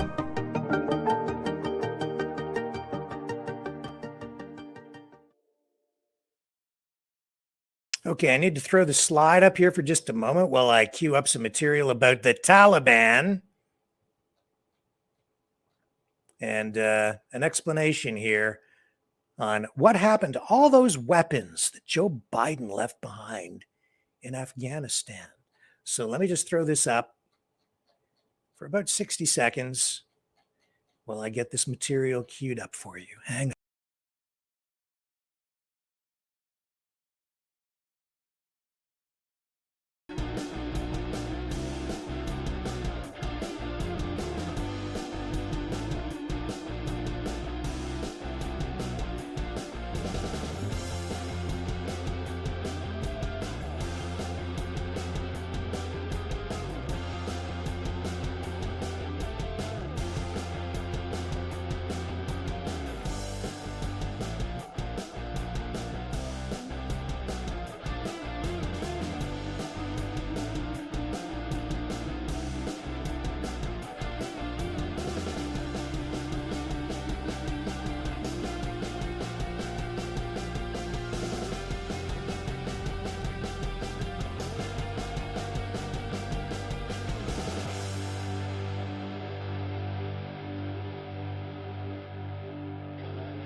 Hello, world.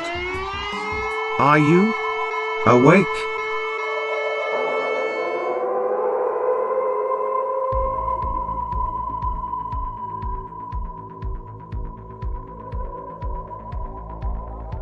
Uniting humankind by liberating millions of minds at a time. Maverick News. The world is watching.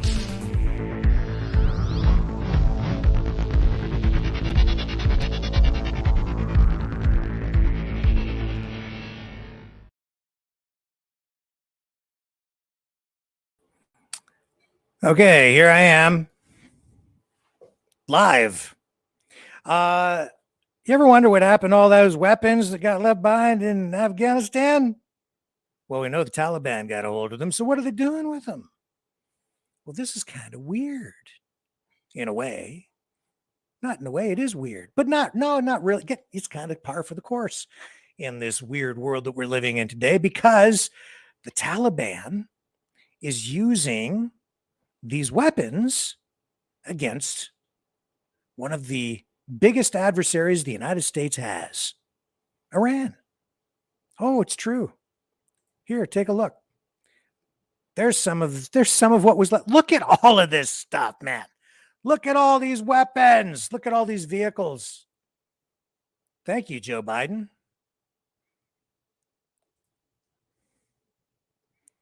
Yeah. Oh, there's some Humvees, General Motors. Thank you, GM. Yeah, thanks for the gift there, Joe. What's all that stuff worth? Off they go to the border in Iran, the Iranian border, where there's a water dispute going on. And this was, really kind of escalating about 5 days ago or so, and it continues to escalate. And Iran was, I guess, looking at building a wall down there as part of this dispute. And Taliban went down there. No, you can't build no wall down here. And they've actually been shooting at each other. And the Taliban using all these American weapons to shoot at their enemies in Iran. And so in the thumbnail tonight, I said, are we seeing a new alliance between the United States and the Taliban? It doesn't make any sense, because the Taliban was supposed to be like the fiercest, worst terrorist enemy the United States, Western world had ever faced. And the goal was to just totally eliminate the Taliban, right? And ISIS. But the Taliban, the Iraq war, Afghanistan, everything that was done in Afghanistan, we sent all our troops over there. It spilled a lot of blood. It cost us a lot of treasure. And then Biden, being the super duper competent dude that he is, when he pulled the U.S. out of there, just left behind all that stuff. Left it in the hands of the Taliban. And now they're shooting at Iran. The United States, they kind of have a track record, it seems, of just kind of forging alliances with whatever group kind of suits their financial or political interests at the time, and going to war with any group that might be politically expedient back home, depending on the narrative that seems to get spun up. This is kind of weird when you consider that we spent so much time trying to defeat the Taliban. Now they've essentially been armed to the teeth with U.S. weapons, vehicles, armored vehicles, machine guns, mortars. And they're using all of that against Iran. And you could speculate that maybe this is like some new alliance, maybe being directed by the United States, where some weird deal has been worked out between the US and the Taliban to go in and try to put more pressure on Iran, which is a longtime adversary of the United States. And you might say, well, yeah, maybe because, Iran has been supplying those drones to the Russians. Maybe this is like some way of paying back, but it goes deeper than that, I think. It's not just that. It's this long-standing adversarial relationship that has existed since the ouster of the Shah of Iran, back in the 70s. And Iran at odds with the United States, except when Obama sent that plane load of cash. That was pretty weird. There's so much weirdness that goes on. Things just don't make sense. One day they're your sworn, enemy. The next day they're your best friend. Or at least you're arming them and supporting them.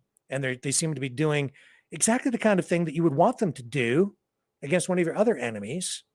But I guess maybe the enemy of your enemy is your friend. And maybe there isn't as much conspiracy behind all of it. Maybe it's just the natural evolution of friction in the region and ongoing hostilities that go back generations between Iran and Afghanistan and the more extremist elements from Afghanistan, like the Taliban. But I have to tell you, it does not look right to me. It made no sense when they left all that equipment and all those armaments behind. It blew my mind. My God, what is going on? There's obviously something the Biden administration has got to be up to more no good. I think that much is clear. It's obvious. It's just bloody obvious. Manipulating things, screwing around with things. I guess that's also kind of what you get in a democracy. I truly believe in democracy. I cherish democracy. But when you have administrations flip from one to another, sometimes you just don't know what you're going to get in any given 4-year or 8-year period. If you have a Democrat president, you have somebody like Trump come in and then he tries to undo everything that he didn't like that Obama did. And then he gets 4 years in there. And then Biden comes along and he undoes immediately some of the things that Trump did, undoing a lot of those executive orders and immediately putting an end to Trump's attempt to get the United States out of its entanglements with the World Health Organization, for instance. And the foreign policy objectives from one administration to another do not always align. Sometimes they are different. And so sometimes you see promises that were made to fighters that were promised things in other countries broken. You'll see a promise made by one president broken by the next. That is one of the reasons that it makes it very difficult for other countries to trust the US and Western NATO countries anymore. Because what you get for this 4-year period might not be what you get in the next 4-year period. Although there seems to be some level of consistency from one administration to another, insofar as we've seen over the decades since World War II, the constant expansion of NATO. Further and further, in spite of promises not to do it, toward Russia. And here we sit today with NATO controlling Ukraine, right on the doorstep of Russia and Finland and Poland. Poland's been in there for a while, long time. I wanted to talk about Poland, actually, in more depth. We'll do it another night. And Poland came to mind because I was talking the other night about the Solidarity Party in Alberta, run by Pastor Arthur Pawlowski, which failed to get anyone elected in this month's provincial election out there. But the name Solidarity, the party itself, gives a nod to the old Solidarity movement led by Lech Walesa back in the day. And I remember the world embraced that movement as being, at the time, a freedom movement. And yet today, when you look at Poland, I kind of wonder if freedom was ever really achieved in the way that the people had hoped. I think in some respects, they traded one system for another and never really got what the world believed they were getting. And I think in some respects, and I'll get into this another night, Poland it really became at that time a poster child for NATO expansionism. And it was an assault on Russia at the time, and the former Soviet Union. And it led to the fall of the Berlin Wall and everything that came after that. But it was really, in my view, looking back now to see what's actually happened to the country in the years subsequent now to Solidarity really being victorious over the government that was in place at the time. But when I look at what's happened, I don't think that what they have now is really what people had in mind. Exactly. I'll explain another night. And again, just in case you missed it, because we have people joining us all the time, and I just better make sure that everybody is aware. Joe Biden fell down today. It's our lead story. And with regard to that Taliban U.S. alliance theory, that's what it is on my part. It's an opinion, it's a theory, but we've seen the United States arm and align itself with other, even terrorist groups in places like Syria in order to achieve political and economic objectives in the past. So I think that their alliances sometimes are not really so much alliances of ideological or moral conviction, but more about political convenience. So that is, I think, the reality of the situation there.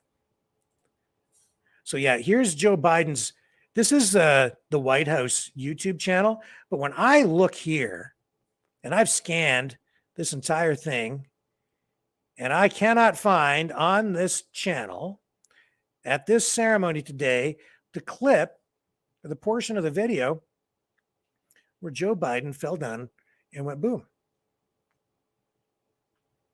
I searched and I searched, and I'm scrubbing through the video again here now. And I'm telling you, folks, like here he is.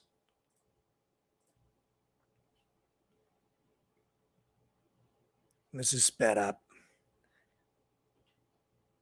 See, they like cut something there, but that's not where he fell down.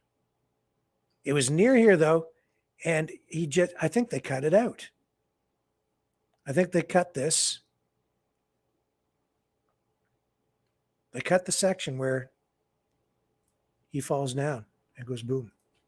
I think, because I have not been able to find it. We'll watch it here. Because I think that they see, this is not it. He doesn't have the hat on. He has a baseball cap on in the part of the video where he falls down, which we'll show you again in a moment. Just too darn embarrassing. So they cut the video here. See, the end. No, not going to see Joe fall down, go boom. But I'll show you over here because there is video of it all over the internet tonight.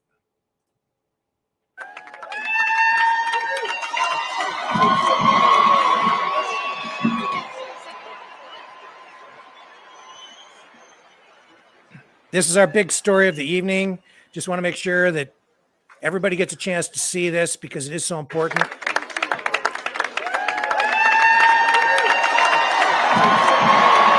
This is Joe Biden's latest fall down, go boom moment. We've seen Joe perform his acrobatic presidential Olympic stunts on the stairs of Air Force One. We've seen his acrobatic abilities as he has fallen off bicycles.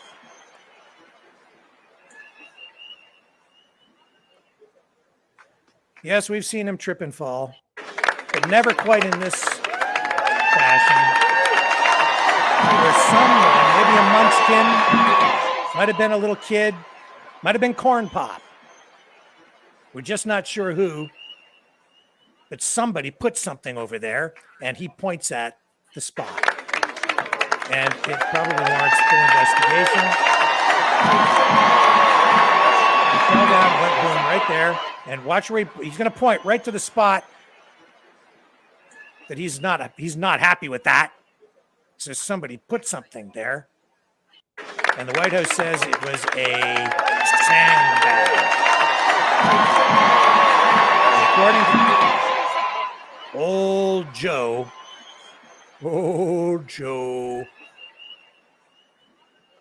according to Joe, if you're told anything other than that, it's fake news. That's what he said today after falling down. They helped him back to his feet, and then he was able to walk off stage on his own power. So we're glad that he wasn't seriously hurt. But he's fallen down a few times, hasn't he? And yeah, after he seemed a little disoriented after he fell down, went boom. But they were right there to tell him which direction to walk in order to get him off the stage. But he did pause long enough to go, something is on the floor over there. And I want that. And somebody needs to be arrested right away. I'm sure there will be a full investigation. Somebody's going to pay for that. It will not go unanswered. Guaranteed. Because, Joe don't take no crap from nobody. No, sir. Yeah. I've watched him over the years, off and on. And I remember some of his tough talk. So I'm sure he's tough enough to take it. Oh boy, what else do we have lined up for you tonight? So we're going to be keeping a close eye on that situation on the Iranian border because all that weaponry supplied by the United States has now been deployed by the Taliban. Right there. And it's not looking too good. They're going to be doing some fighting. They have been doing some fighting, actually shooting at each other. Does it even begin to make anybody sense to anybody? They send our young people over there to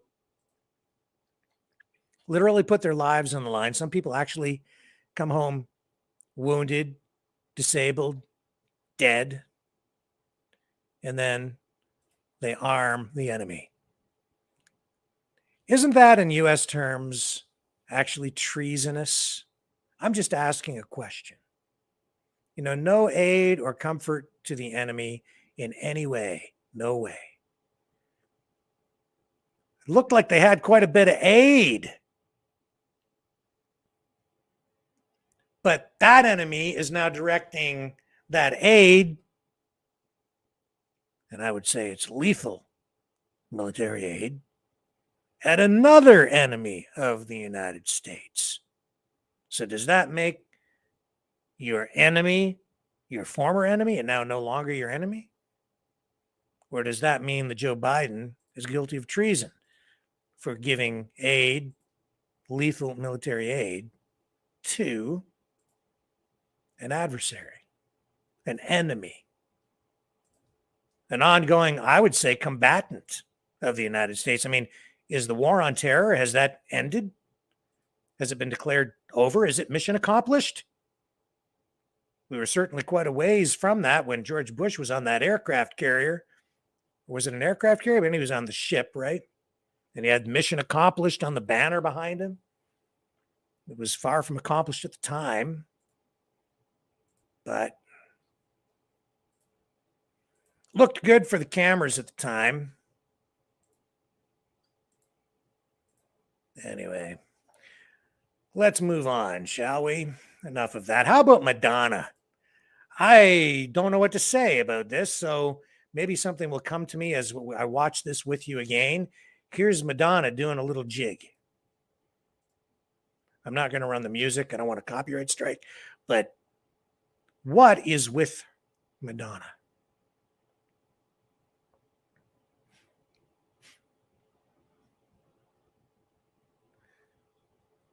It's just...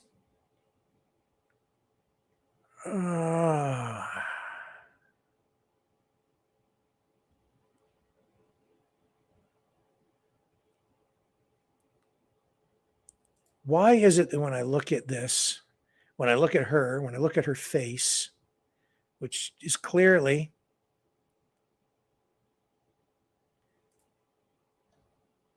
a product of plastic surgery,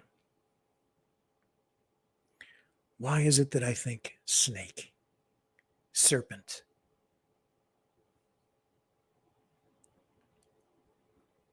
There's something really sinister about that. Not natural at all. I don't find, like, not that I'm looking for a date or anything. I'm not. But I can tell you, as a male, heterosexual, I find nothing about that appealing. Quite the contrary. You know, this is the material girl. This is Papa Don't Preach. I'm in trouble deep. Social engineering through the arts, no question. And she's one of the biggest players in that in our time. And she is the product of her own, I would say, propaganda. Her own environment, an environment that she actually helped to create over the decades in which she has achieved superstardom.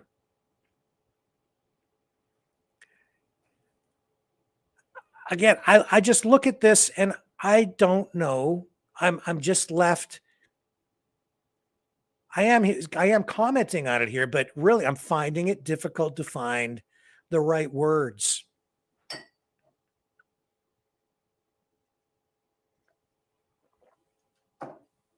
I don't want to get all religious on everyone here, but this seems almost blasphemous in some way. The imagery, it seems like there's a level or an element of Satanism here. As I'm looking at it, like, I'm no expert on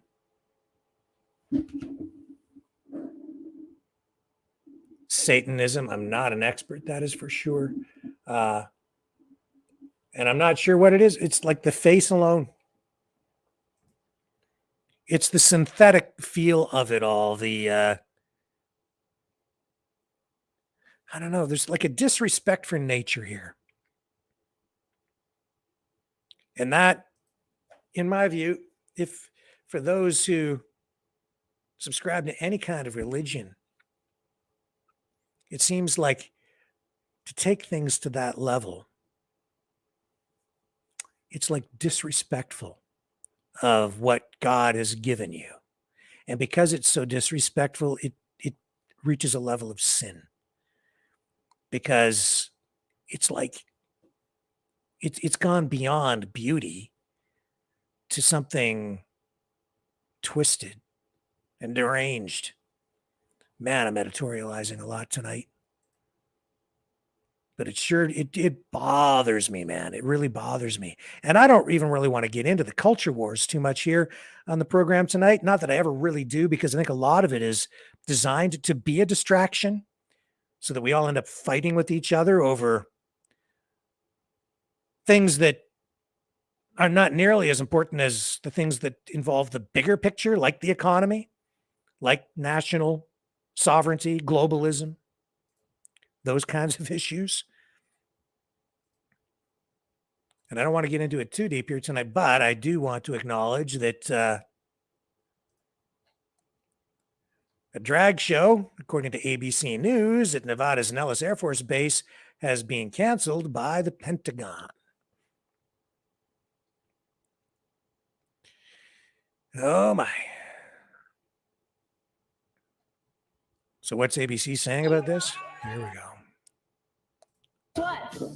We're here for Prada. Oh. Yeah, it's about you today. Did you know that? No. We are on Good Morning America right now. It's about you. Your girl set you up.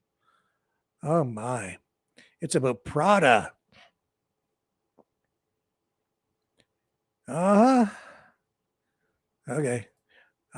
So celebrating drag performing Prada G Major's impact on community GMA is celebrating LGBTQ plus Pride Month and the work of Prada G Major, who has raised thousands for MS research and much more. Well, that's a good cause. So, you talk about social engineering, television, one of the most powerful mediums ever created for communication and the dissemination of propaganda in full force, promoting, I would say, the acceptance of, tolerance of, maybe even more than tolerance of drag queen lifestyle.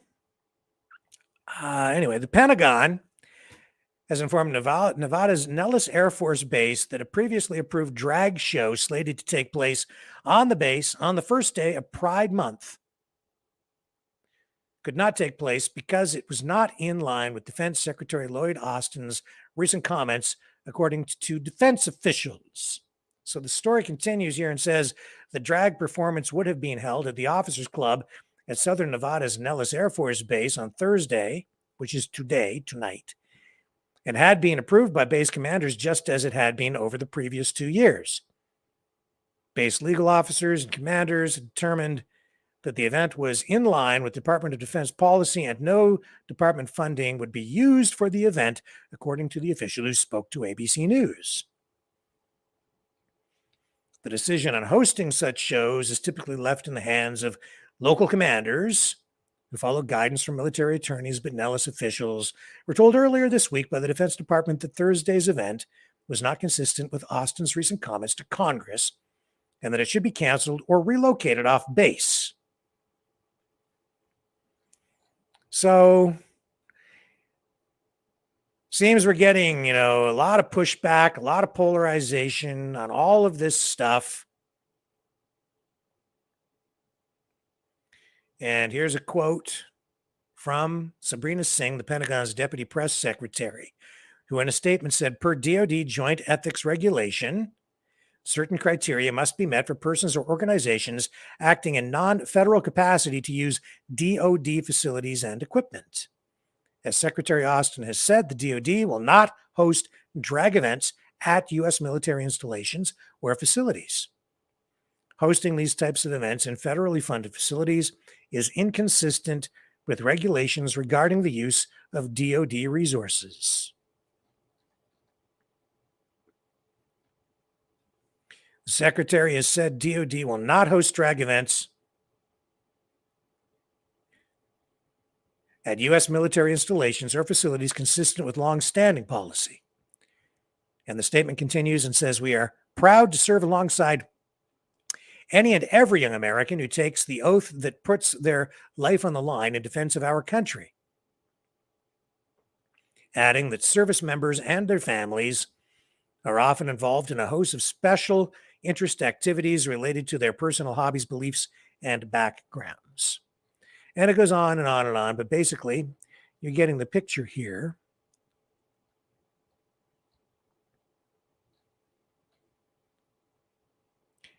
And then Matt Gaetz, I guess, tweeted this: huge victory. The Department of Defense has canceled a scheduled child-friendly drag show after I demanded answers from Secretary of Defense Austin and General Milley. Drag shows should not be taking place on military installations with taxpayer dollars, period. So that was in a tweet.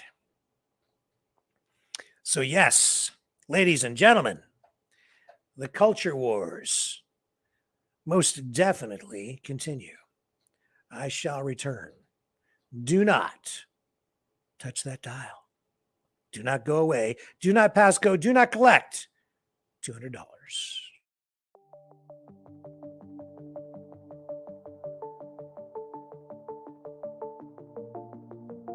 Greetings, brave mavericks. Our quest for truth continues. We go beyond fake news.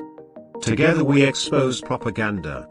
Together we pull others out of rabbit holes. We are maverick thinkers. We are all unique individuals, defenders of individual rights and freedoms, credible, trusted, grounded in reality. Maverick News, Maverick News. Defending free speech, free speech. Donate at freedomreporters.com. Do it now. Tomorrow may be too late. Maverick News. The world is watching.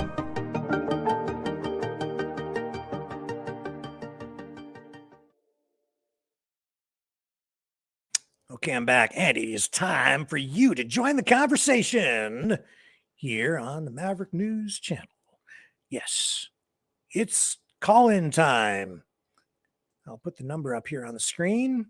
You can call toll-free at 1-833-975-3733, 1-833-975-3733. That's 1-833-975-FREE to exercise your right to free speech here on the Maverick News channel. I'll run the promo, push the buttons, get everything set up, and the conversation will commence momentarily.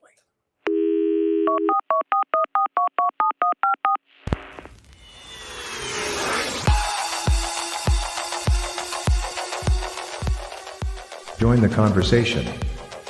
Call 1-833-975-3733. That's 1-833-975-FREE. Speak up. Speak out. Make your voice heard. Maverick News. Fighting for freedom by defending your right to free speech. Be a Maverick. Join us.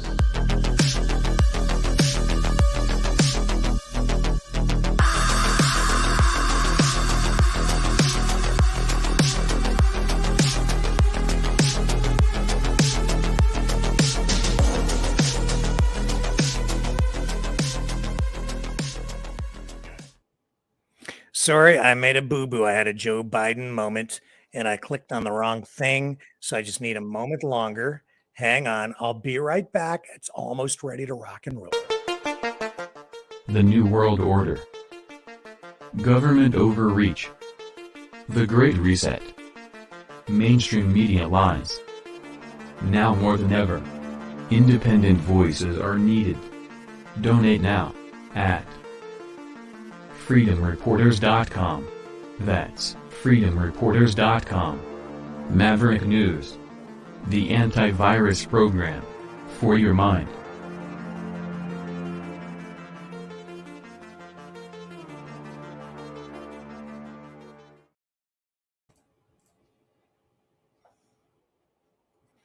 Okay, everything's just about set up. Hang on here.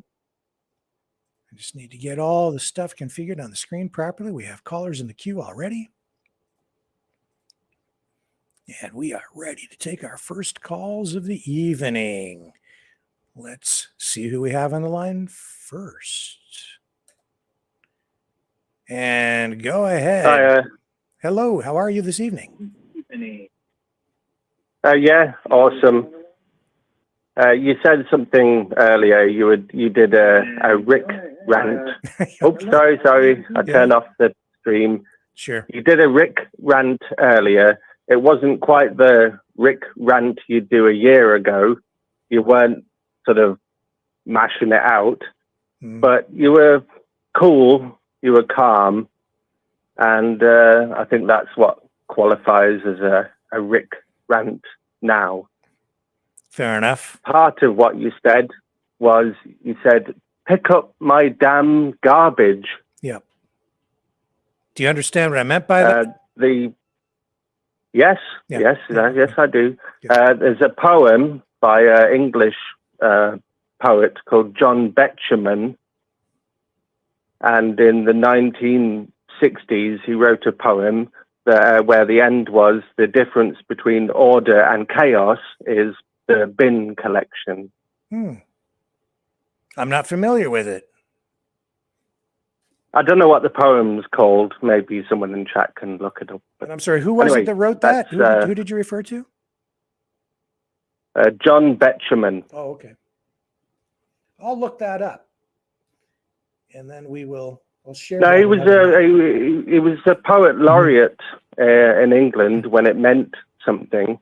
He was, for every few years you'd appoint a poet laureate, and he wrote poems about skyscrapers in the 1950s, and everybody saw them going up after the war, knew what they signified, what was coming, and only he could say it in poetic terms that our assured destruction was the rising of those skyscrapers after the war. And just for our viewers who maybe aren't familiar with you, because you are a regular caller, can you just introduce yourself and tell everybody where you're from?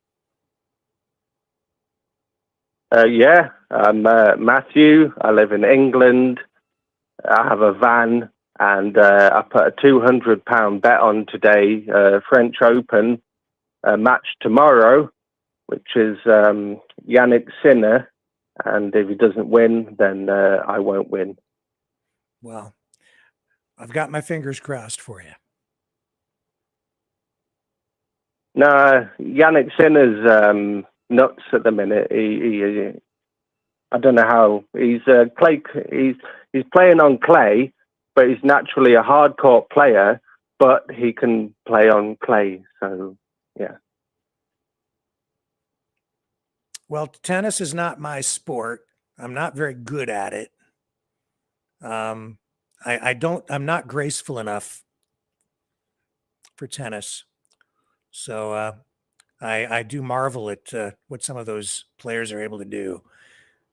It's pretty. Yeah, well, I used to play, I used to teach, and I think it gives you a better perspective. Rafa Nadal, when he was injured and playing, I think I could tell better than anyone watching how much pain he was in, but still willing to go another 2 hours, even if it's going to destroy his body. Yeah. Interesting that you've taken note of my change in, I guess, disposition and the tone of my Rick rants. I would agree with you. My emotional state is somewhat different today than it was, say, a year ago or a year and a half ago for sure. But I think that's a reflection of where we're at as a country, and the relaxation, if not permanently, then perhaps temporarily, of a lot of the restrictions the government imposed on us. And I think also a more matured perspective on the two, or the various, not the two sides, all the sides in this struggle for freedom and or oppression.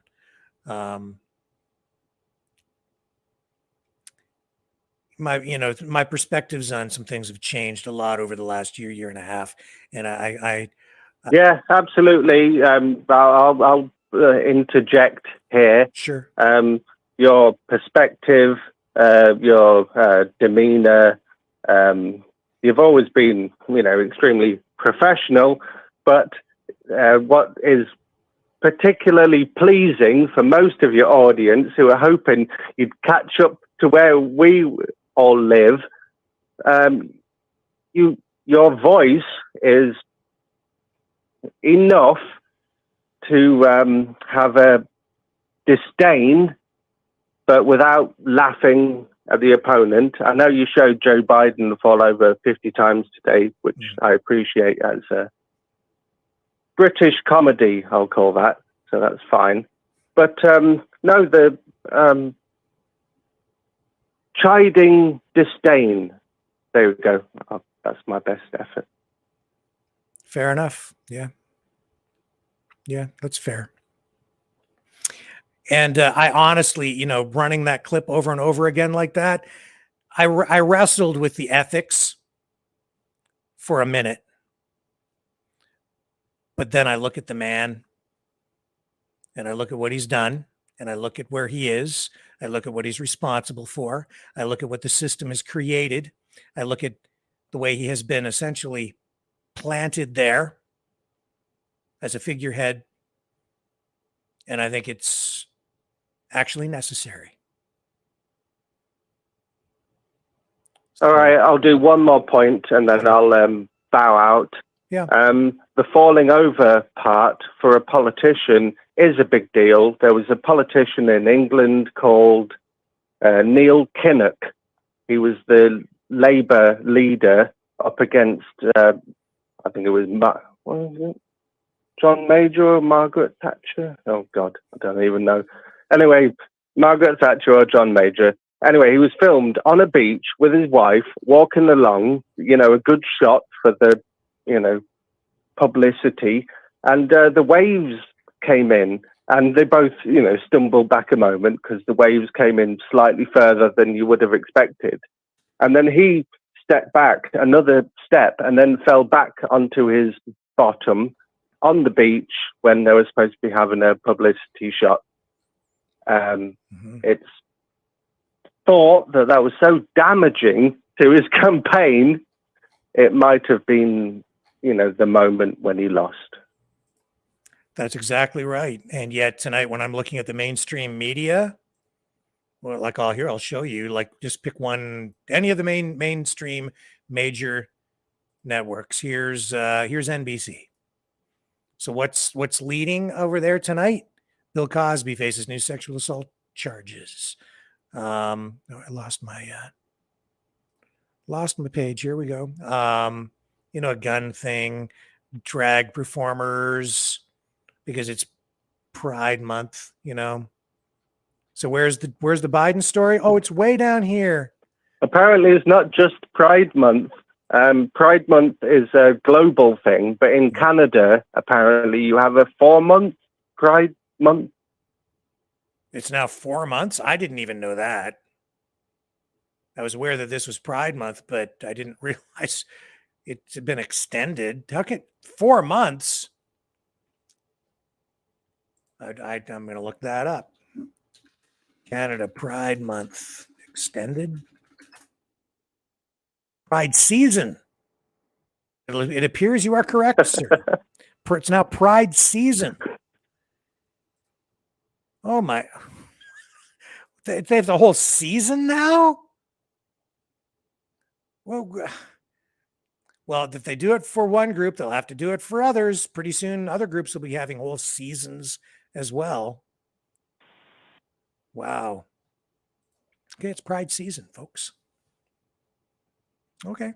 The only sad part, if you were, going to say it's pathetic or meaningless, it's not, because like the green movement in the early 1990s when they spread across all of the schools the message to save the planet. And then in the, I don't know, in the 2010s, a movement for diversity. I don't know. Schools are just awful. It's when you understand. The thing is, though, all of this has been going on for a long time. It's just that people right now, certainly here in Canada, I can tell you that people are just kind of becoming aware of it. And it's because it's like marketing. And I'm pretty sure that various political groups, conservative groups in Canada and the US especially, I'm sure they've done research on this, probably polling, to get a sense of what issues will resonate with their base. And this is one of the main issues. And so as a result, we're getting these demonstrations now, but this stuff has been going on for a long, long time, because I know for a fact that when my kids were in high school, they were running exactly these kinds of programs. And now parents, I guess, who weren't aware before are suddenly becoming aware now, or people who are opposed to it are only becoming aware now. But there was what do they call it? The Gay Straight Alliance, the GSA. This is something that was created in high schools, and I think even elementary schools. Like, this goes back, my kids came home talking about this. This is 10 years ago. Well, I won't take the bait on talking about the LGBT because that's just not going to lead anywhere. So I agree I'll with you, man. say it Too much. via the form of the company Disney. Disney have been making cartoons since Mickey Mouse, since steered his little sailboat, and ever since they had a string of massive cartoon hits until recently, where they started remaking all of the cartoons into live action films. The latest live action film they remade was called The Little Mermaid, and in it she was white and she had red hair, and now she's black and she's got red hair, and that apparently they spent $250 million on the production and $140 million on the marketing, which is $390 million. And it's opening, its second weekend has sold 61% less tickets than the first weekend. Yeah. It shows, I think that these companies that have been embracing this wokeism and using it as a basis for their marketing. I think they're learning now that it's very dangerous. And, in fact, I didn't read the whole article, but I do get a newsletter emailed to me. It's an advertising journal magazine that's an online thing. And they address this very issue, because now companies are beginning to take a second look at these strategies that they've really been using for quite a few years now, right? Two of the major companies recently whose stock has now suffered, not just their sales, not just their projections, not just their marketing bullshit, but their stock price is in the shitter, is Disney and Anheuser-Busch, the ones who sell Bud Light. Yep. So they've been playing with fire for quite a while and towing the government narrative line. And I think they largely do it in order to secure favorable regulatory treatment, secure government grants, make sure that they're able to participate in various government programs, not get punished. do what the government says, and thou I shalt haven't be even read rewarded. the ESG requirements. They're so disgusting, and yet they are now corporate requirements to include diversity. Yes. And it's destroyed their own brand. Yep. Yeah, it's clear that they've pushed too far, and the public has had enough. It's as simple as that. So the question is, how much further is this going to go? I hope not too much further, because emotions are running high, and we're seeing things escalating to the point of, I would say, violence at this point during these demonstrations and confrontations. I don't think it's good for people, for our communities, for our country. We need to resolve this. We need to get rid of this. Just get it out of the schools, get it away from the kids, and then I think we'll be okay. But until then, this is going to get worse before it gets better. All right. Well, thank you for letting me speak for so long. One more. Dr. Robert Malone was part of the National Canadian Inquiry. Yeah, be careful. We're on YouTube, so please be very careful what you say. No, nothing medical. Okay. Nothing medical. Okay, cool. No medical. Okay. The point was, it was supposed to be medical, right?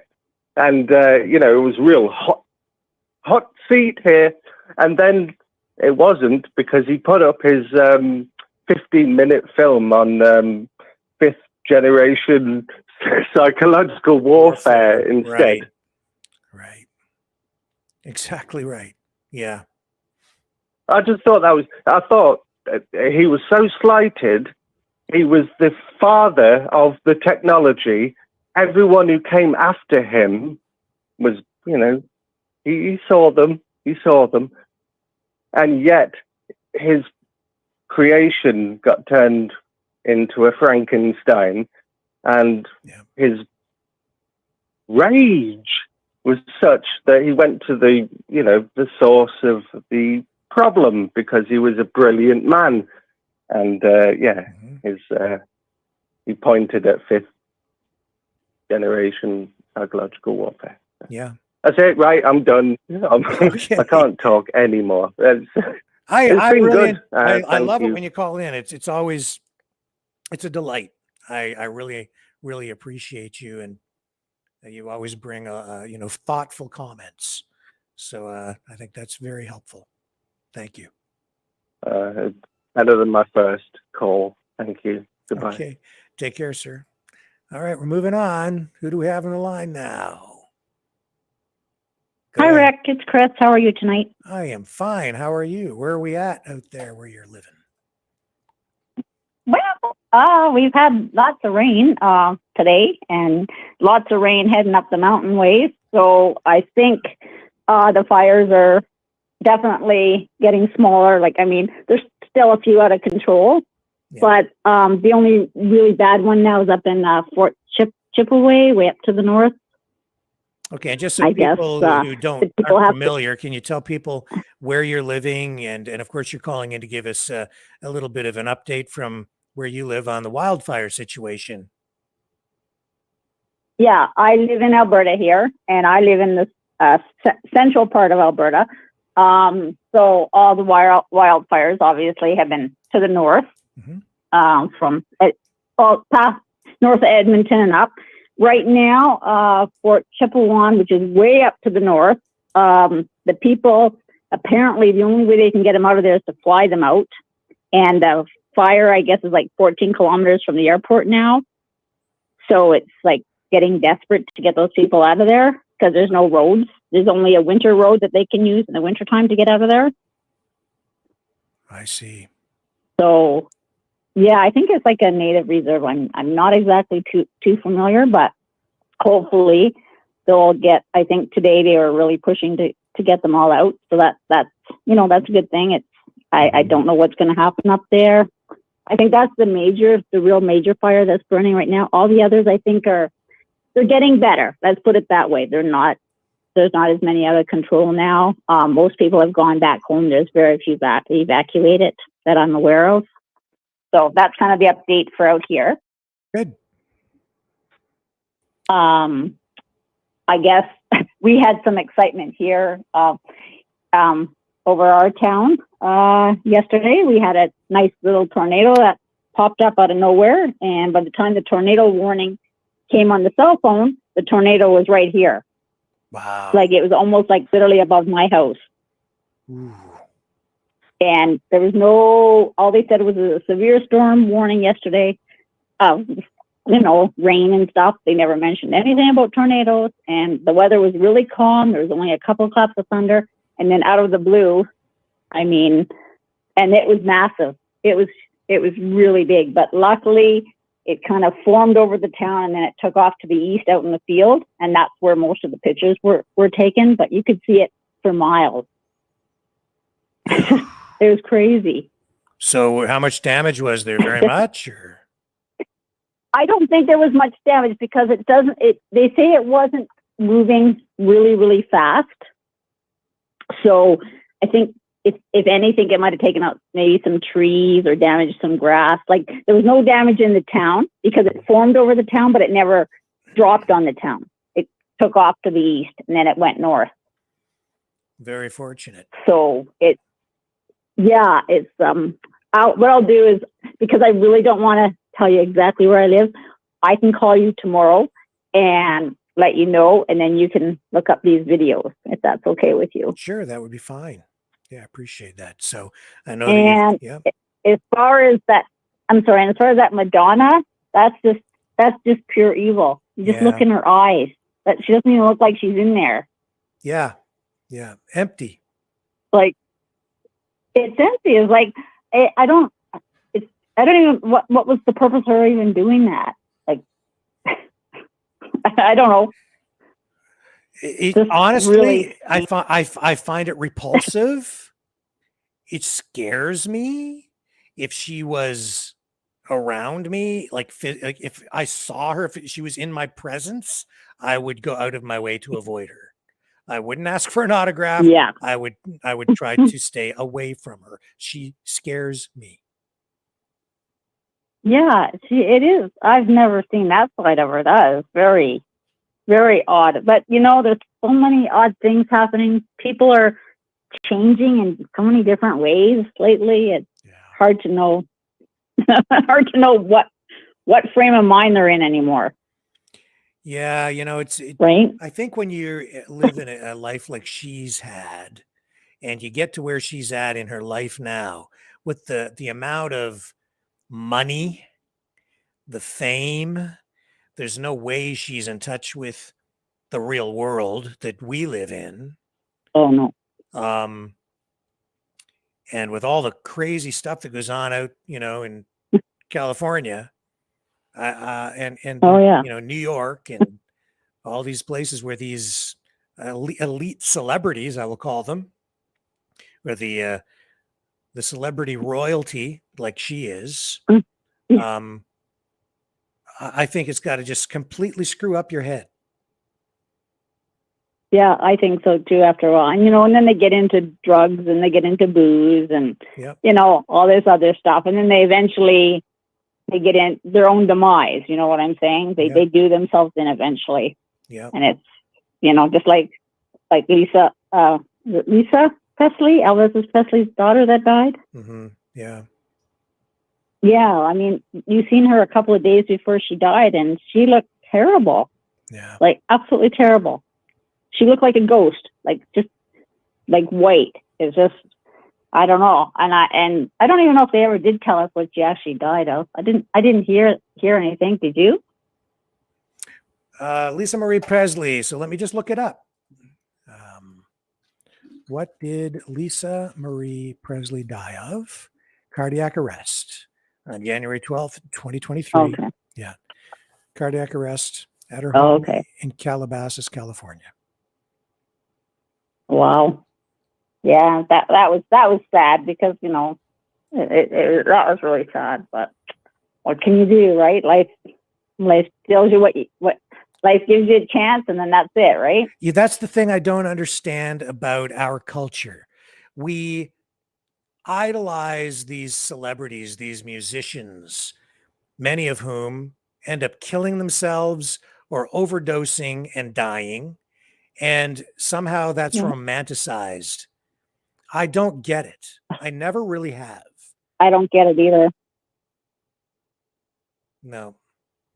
I don't, like you said, I guess money can buy you anything you want. And I don't know. It's really tragic actually to me to see a lot of them that go down that road, Yeah. you know, because so many have such good talent, right? And it's just, anyways, the next thing is, you know, all this stuff that's in the schools, these drag queen shows and all this kind of stuff.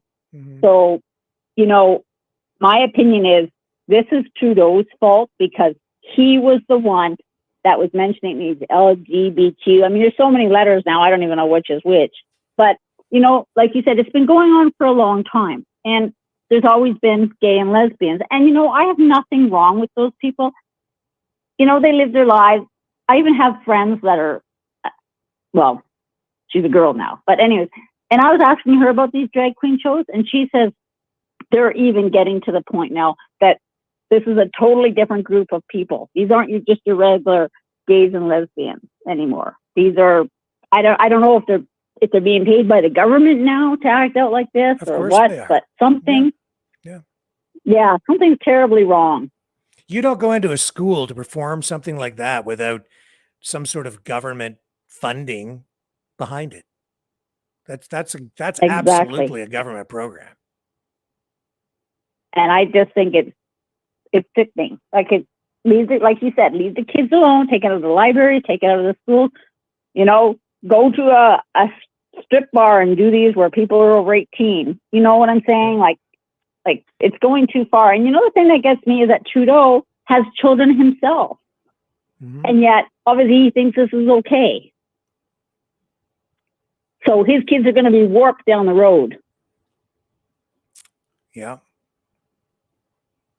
You know, and the last thing, I won't keep you anymore, is thank you for the laugh tonight. I was laughing so hard. It was all I could do to make dinner. When you kept showing Biden falling, and then you'd put in your little comments, you made me laugh so hard tonight, Rick. You're too funny. You're very good at it. And I have to tell you, you know, Biden's getting older, and you know, people do fall when they get older. I don't even think he tripped over anything. I just think he just fell. I think you're right. I don't think he tripped on nothing except himself. You know what I think? I think he might have even gone out the wrong entrance. Maybe he was supposed to go back the other way. Because if you look on the other side, you can kind of see it's open there. Yeah. Yeah, because he walks in and I mean, he doesn't even know where he is. There. Was it a band or whatever it is back and behind? And he goes back in there with them. It's like, where are you going, man? It's like, again? I know. He doesn't know where he is. I'm sure. But, you know, it's a known fact, though. People that have dementia, they do fall a lot, right? Because when you have dementia, you forget how to do things. Yeah. Right? Yeah. So he could be on that verge where, you know, I don't think he's going to make the next term.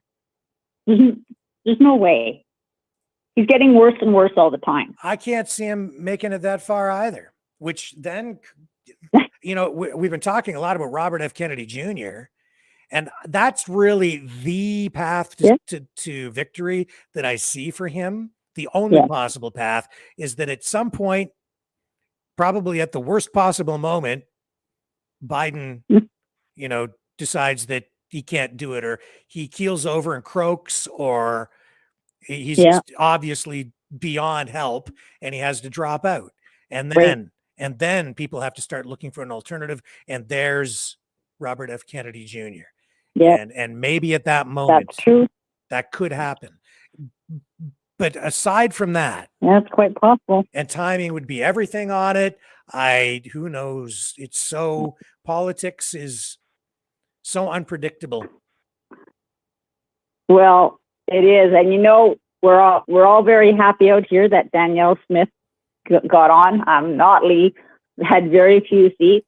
type. I think she should just resign myself now. But Yeah. anyways, we are all very happy with the outcome for the most part, the people I talked to. And have you ever heard about the Alberta Prosperity Project I have, yes. out here? hmm Okay, so one of the gentlemen that was running was the name of Kerry Lambert, and I believe he got 143 votes or something. So he did get some, but the Independent Party, that Pawlowski guy, nothing. And some of the other parties got a few here and there, you know, like that were running as well. But Yeah, well, they didn't. So I guess we'll see so what happens. Actually, I don't think any of the smaller parties, only the UCP and the NDP elected MLAs, right? Right. But no other parties actually got anyone elected to the legislature. And No. and Pavlovsky No. was leader of the Independence Party. They kicked him out because they said he was too radical, Mhm. and then he ended up forming his Yep. own party, the Solidarity Party. And Yep. even though he had twice as many candidates as the Independence Party rather, he still failed to get any of them elected. But you know, didn't have much time to kind of put together a formidable campaign. No, and even if he did, I don't think on my honest opinion, it wouldn't have gone anywhere. Just because how people are out here, you know. No, I don't. So know. I guess we'll see now. What do you mean?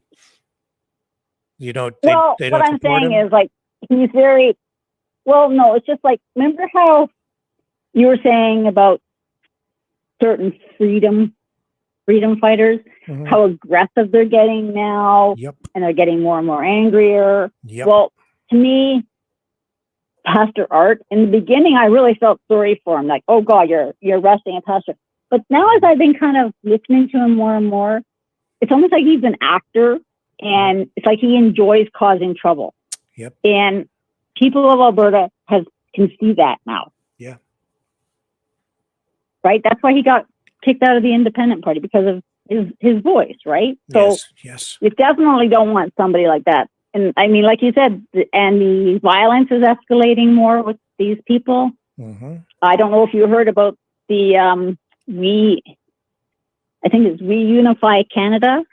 Did you hear about that big thing out on Vancouver Island last weekend? Well, I heard about the event. Did something happen out there that I'm not aware of? Yeah. What happened?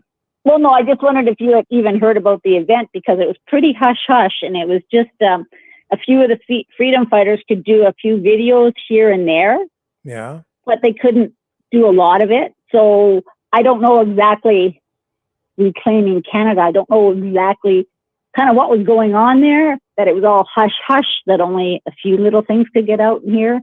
But you have to kind of wonder what's going to come down. I don't know. I was aware of It's the just- event. I saw, some preview commentary on it, or promotional videos sort of from some of the key players, the usual names.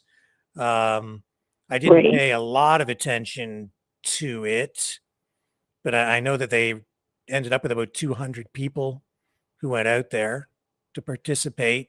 When I was Yeah. looking at it, though, as much as I appreciate the efforts to promote freedom or whatever, Right. there's a lot of this echo chamber stuff going on. And so it was it was a lot, all the same names, same people talking to each other. Yeah. It's kind of going around in circles. I nothing against it. I saw a little bit of it, but I'm not sure how productive it really was. Yeah. Yeah, I don't know either. And the thing is that, like you said, I have nothing against them, rallying together, and, we're all fighting for freedom, right? Yeah.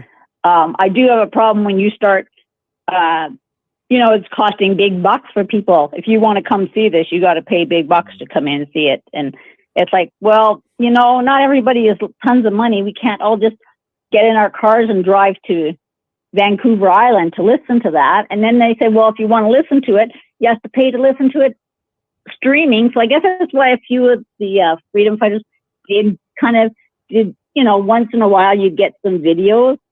But for the most part, it was pretty hush-hush. Yeah, So, because well, you know, I don't know. you know what those things are becoming is they're revenue generators, and the people who are the leaders are invited to speak, and they go out and they get paid. They get their expenses Yeah. covered and things like that. So it's like, well, come on out and we'll pay for your airfare. We'll pay for this. We'll pay for your Yeah. accommodations. We'll give you Mhm. this fee to speak. And you know, they hope they get a big crowd and people and they get charged. And I mean, it's okay. If people want to put on an event and charge for tickets, you know, it's Right. they're free to do that. I just Well, right. you know, what is it really that you're doing out there? Is it an entertainment thing, or are you really trying to, you know, it's like I've been to like a Trump rally. I don't pay for that. Right. I've been to No. many political rallies. You don't pay to get in. I don't pay to go to a No. court case. I don't pay to go to an inquiry. I will pay to see a celebrity, so you know, or Right. Of course. performance of some kind, and sometimes Yeah. I'll donate to a cause. But you know, Right. I hear what you're saying. And you know, and that's fine because you know, they're all out there working. But I have to say, for the most part, the ones I got to watch how I say this. Those are on YouTube. Most of them don't work. They just travel here, there, God knows everywhere, whenever they want, and you have to question where are you getting the money to do that? You don't work. Yeah. That's a problem. They all have this free time on their hands, Rick. So they can, you know, let's do this, let's do that. You know what I'm saying? And it's like, when does it, fighting for freedom, when did it get this, you know, into this kind of, I gotta watch what I say. you know what I mean? Yeah, I know what you're Where I'm saying. going. There clearly are grifters within the movement. They've been there from the beginning, and that's just the reality of it. Some people fail Yeah. to recognize those people who are doing that, or organizations even, and there is some grifting going on. I don't have anything against anybody getting paid for work they do, or you know, but Right. there's you know, people have to kind of gauge what are the true intentions, and why are people saying what they're saying, you know, what's the motivation, what's the end goal, Yeah. where are they trying to take you, Exactly. you know? And that's the thing. Nobody knows where the end goes. But anyways, Rick, I won't keep you because I'm sure you have other callers waiting on the line. So sorry to take up your time for all you other Mavericks waiting online here. And I will touch bases with you tomorrow, and I'll let you know where you can find the links to see this tornado. I'm looking forward to it. Thank you. You have a great night, Rick. You Take too. care. See Bye ya. bye. And here is Steve. Hello, Steve. How are you tonight? I'm okay, Rick. Thanks. Hope you're doing well. I am. I'm doing pretty good tonight. Welcome back. Good. Glad to hear it. Thanks. Where should I start? Let's start with the Taliban. I wanted to talk about Michigan the battery factory and the Taliban. Are you aware of how the Taliban got its start? Because that might explain to you their connection with the U.S. Refresh my memory, but so when Russia was taking on Afghanistan, the CIA went in and they wanted some freedom fighters, and they initially started with just, you know, rogue people, and then they formed the Taliban, and then they had a whole logistics train of goods going in, and I mean, they started the Taliban back during that war. Because Russia was in there fighting in Afghanistan before the United States. Right, exactly. Yeah. Yeah. So the Taliban originated as frig, I can't remember. It wasn't Bill Casey, it was after him. I can't remember the CIA director who was in charge at the time, but there was a documentary I watched a few years ago that covered this really well. Yeah, Actually, which is better why than there's I expected when accusations that the U.S. actually created the Taliban are actually true. Yeah, exactly. Yeah. And then, so I hadn't really thought about it. I mean, I was as upset as anybody when I realized they'd left the Air Force Base unprotected with all that equipment in it, and then the debacles afterwards. So I was concerned where those weapons were going to end up, and we've seen them showing up all over the place. I mean, you might have heard that apparently rocket launches are in Mexico, and they think they came from the Ukraine. I'm thinking they came from Afghanistan, but whatever. Their U.S. rocket launches are in South America, so whatever. Yeah, either way. And then, yeah, I mean, and then Britain did their propaganda videos. Remember, around 2010 they were doing those, or before 2010, I mean, they were doing the beheading videos, and those were a British production company. Mm-hmm. So, I mean, I think there's been affiliations there all along. And then when they showed up in Turkey, there was suspicions that the CIA was involved with that. Remember, they were cutting down old artifacts and stuff, and then Russia said that this is going to stop, and they helped out. So anyway, that's a bit more than what I was going to say, but the origin, the genesis of it came from a CIA mind somewhere. Yeah, and that's why I put it right in the headline tonight, U.S. Taliban alliance, because there's real truth in that. And you're seeing it right now. So, you know, off they go, off to the Iranian border, and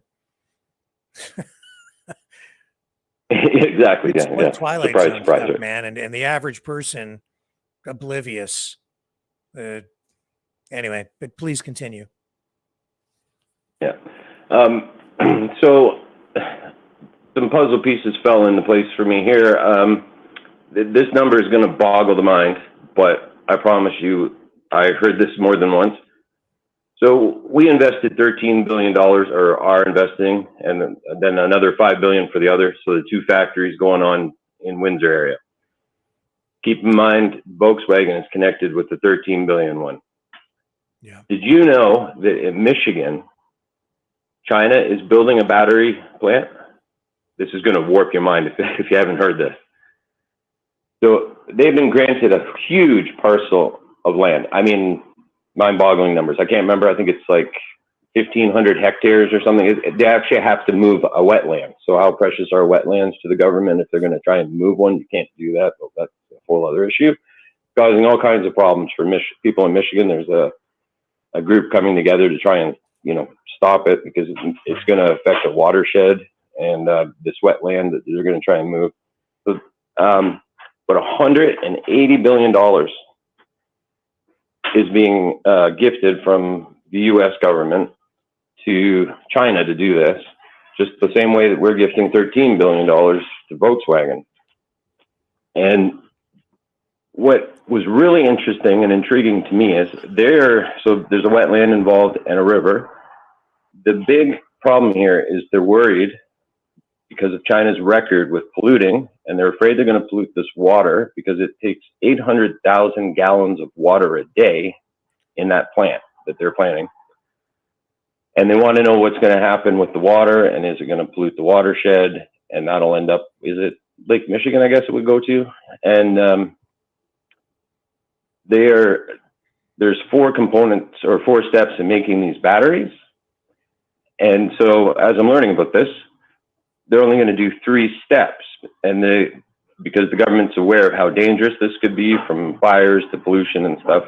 And the 4th step, guess what they're doing with it? They're handing that back to a Volkswagen battery plant to complete the 4th most polluting step. But they didn't say where that was. And months later, what happens?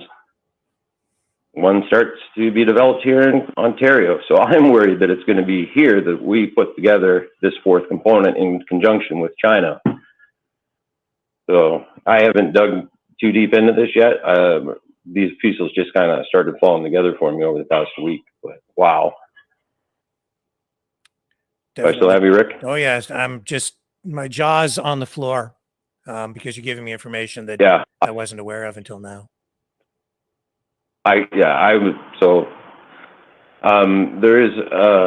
are 2 women in Michigan, and they would be more than willing, probably, if you want to. I can get names to come on your show. I've seen one of them do a show recently, and that's where I heard the 180 billion again, and I'm like, so this is for real? Like 180? It just the number just, I don't understand that number. So. But anyway, And while we're on the topic, on other topics, wildfires, I just got a call. I'm down south right now. I got that place up north. Okay, my so girl called me I'm and just said, before we move on, I am looking this up and I see an article here, and that number does seem the Chinese inflated. Yeah, it's Ford. Okay. Going to build. It's a $3.5 billion electric vehicle battery Okay, plant well, in that makes Michigan using Chinese technology. And it's Ford and China-based Contemporary Amperex Technology Company Limited, or CATL, the world's largest producer of Well, I'm glad you checked. iron phosphate. I didn't know. Okay, yeah, I didn't know that, so I'm glad you're checking that for me. I know that the company, I think it starts with a G, it's out of California. So the Chinese company's head office is out of California, so they're involved as well. Yeah, it's right here. It's I did say it's China-based Contemporary Amperex Technology Company. That's the name of the company. And it's the world's biggest producer of lithium iron phosphate batteries, LFPs. And yeah, this was announced back in February. So not as big as we were talking about in our conversation, but No, I guess not, obviously. Yeah. There's a factor of what, 60 times there, or 50 times usually, anyway. yes, but still a substantial investment. I And wonder where that other number came from. well, I don't know. It's like the telephone game, right? If you don't check the Yeah, facts, maybe sometimes things that get out of whack. maybe that's a environmental damage number or something that they came up with. I'm gonna have to check that myself, because now I'm embarrassed that I threw out such a whopping number. Mm-hmm. Yeah, well, I'll definitely try to Anyway, find out more about it. Yeah, and that's not too far away from you, if I understand correctly. So Not too far, just down the road. yeah. So they're building these plants all over the place. I don't have a lot of faith in the plan. No, yeah, yeah. Let's not have a start at batteries at this time of night, or electric cars for that matter. Yeah. Anyway, anything else you want to add tonight, sir? I think just one more quick thing. Get ready for the Ontario fires to start making the news too. Like I was saying there, my place up north, I just got a call 3 hours ago maybe, and there's a fire that's growing fast in the bush 5 kilometers away, and so that's up, where Elliott Lake is, up that region there, and it's just all forest. Yep. The town's, it sounds like it's getting pretty close to the town. It's only a couple of kilometers out of town. So wow. I've seen some pictures, and yeah. Anyway, I remember not too long ago, just a couple of years ago, up near French River, when I was making the commute there, I was driving through.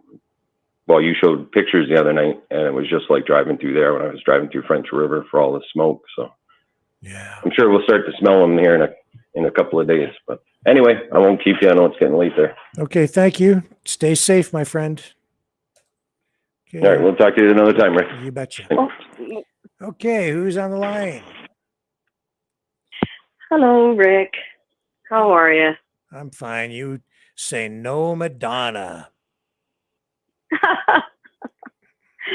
Yeah, I ain't no Madonna, and I never will be.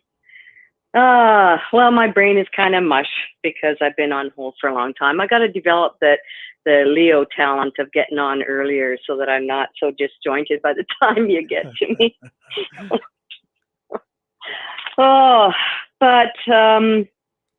Yeah, I've been kind of in and out of touch with the show lately because I've been under the weather and I'm still not 100%. But I just thought I'd call. First of all, say hello, Mavericks and everybody. I hope everyone's doing okay.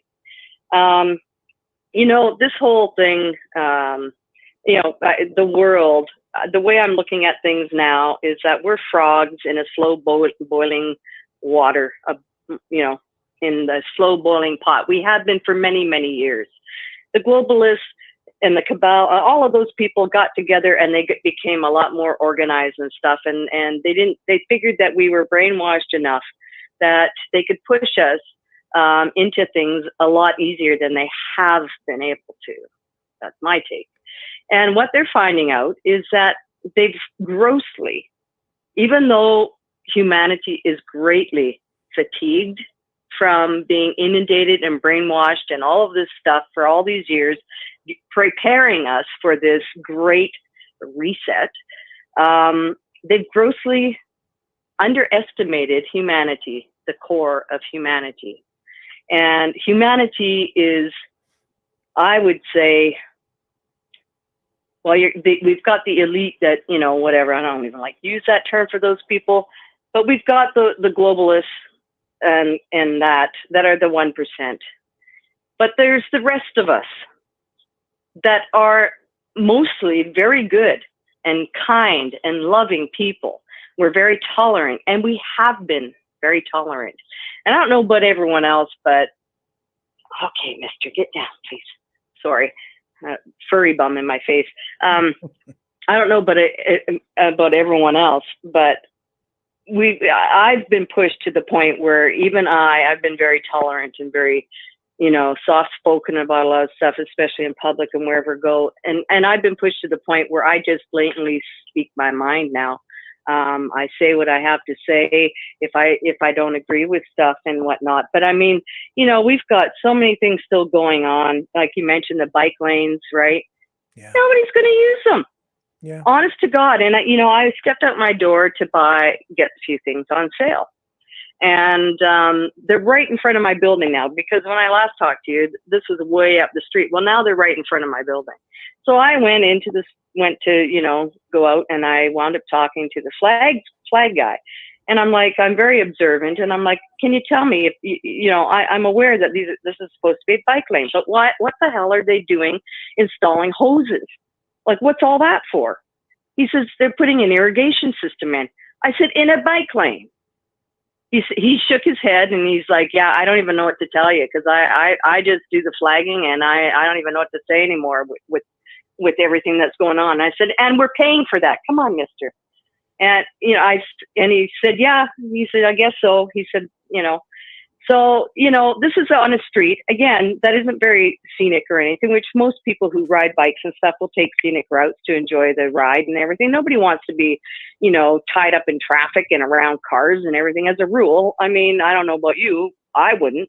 And it's not going to be very used. And now it's going to be irrigated for what? I don't know. Anyway, that was just weird. The Biden thing, oh my good God. Honestly, every time I see him, what comes to my mind, and a lot of people may not be old enough to recognize the term, but for those that would remember this term, weebles wobble, but they don't fall down. Biden wobbles and he always falls down. You know, it's just getting to that point. It's just, come on. And I got to tell you, I saw Trump, you know, fly across my computer screen a few times, and he was actually very kind about it. He just said, well, I hope he didn't hurt himself, you know, because he was being questioned about it at a conference or whatever. And, you know, he had a few other things to say. I can't 100% remember, but, you know, anyway. And I mean, with artists, I mean, Madonna, obviously, she's one of the many that sold their soul. There's nothing left there. You know, there really is nothing left there. And, you know, as an artist myself, you know, when I first started, and I worked very hard in the industry.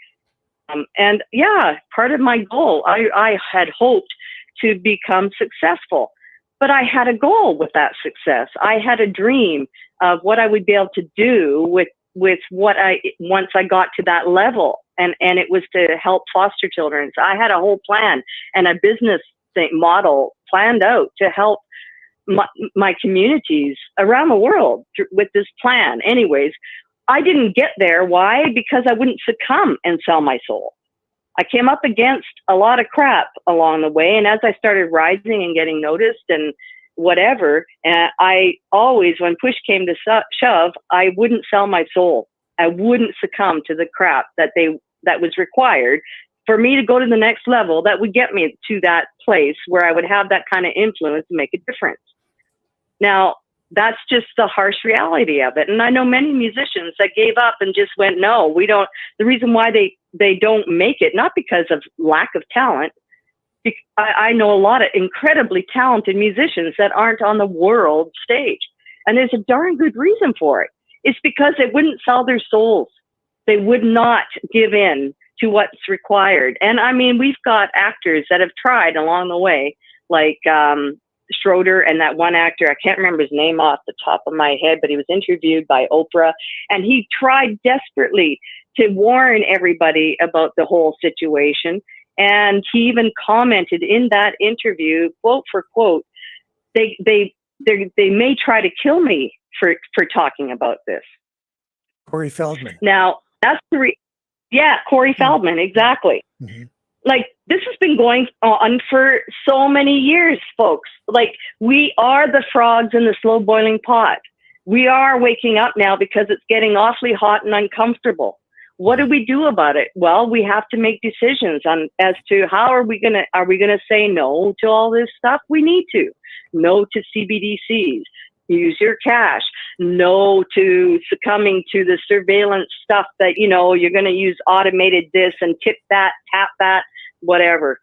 In our ways, no matter how small and insignificant it seems, if you think you're just one person saying no to it, there are many one persons around the world saying no. It will matter, because remember this, the globalists, etc., are only the 1% of humanity.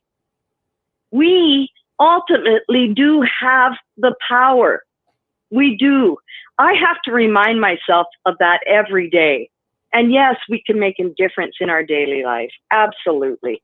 I didn't know where this was going to go because my brain turned to mush after being on hold, but there's just a few more things. And the corporations like Target, Bud Light. Oh, and now, get this. You might want to pull this up. Just give everyone a giggle, Rick. Look up Glamour magazine. The cover of Glamour magazine is a pregnant man. Oh, every time on. I see, really, I kid you not, really, yes, indeedy. And every time I see a big company of some sort come up across my screen, do you know what I say? You know what goes through my mind now? This bud's for you. Oops. Hang on. I lost you on the show. Here we go. You're back on now. Sorry about that. I lost you for just a second. Oh, way to go, Rick. Another Biden moment. Another Biden moment. Yeah. And that wasn't even me tripping. Yeah, me. And I am not part of the Weeble family. Biden moment for me, because I'm the one who screwed that up. Oh, and speaking of The Simpsons, I saw a meme going across my screen too. I've got Simpson's that, running. I have that Glamour magazine. The Glamour magazine. So how can a man get pregnant? Come on. They can't. No. It's just outrageous. I mean, this is like getting ridiculous. But this is the thing. They're pushing the agenda so hard because they're panicking, because they're realizing that the majority of humanity is waking up and realizing the idiocy of it all, the climate change, the electric cars. They've been trying to pull those scams on the people of humanity since 1805, I looked up. 1805. Come on now. It's it's a way for them to garner control over us. I can't hear you at all. I don't know why, but it's a way for them to garner control over us and line their pockets. That's it. It's just madness, total madness. I don't know why I can't hear you. I lost sound with this can't be there true. You are. This cannot be freaking true. I'm looking up this pregnant man thing. I hadn't even heard of this. Yeah. Come on. Glamour has been known for having pregnant women on there. And look, and here's another kicker for me. They have the audacity, this 1%, not only, again, remembering that we've been the frogs in the slow boiling pot for many years. So they took God out of school. They took the prayer. I remember praying in school, right? They took a lot of good things out of school and started slowly changing things, right? And now we got the flag and we got all this other stuff. Well, here's the thing. Oh God, I lost my train of thought. It was important. It was good. Darn.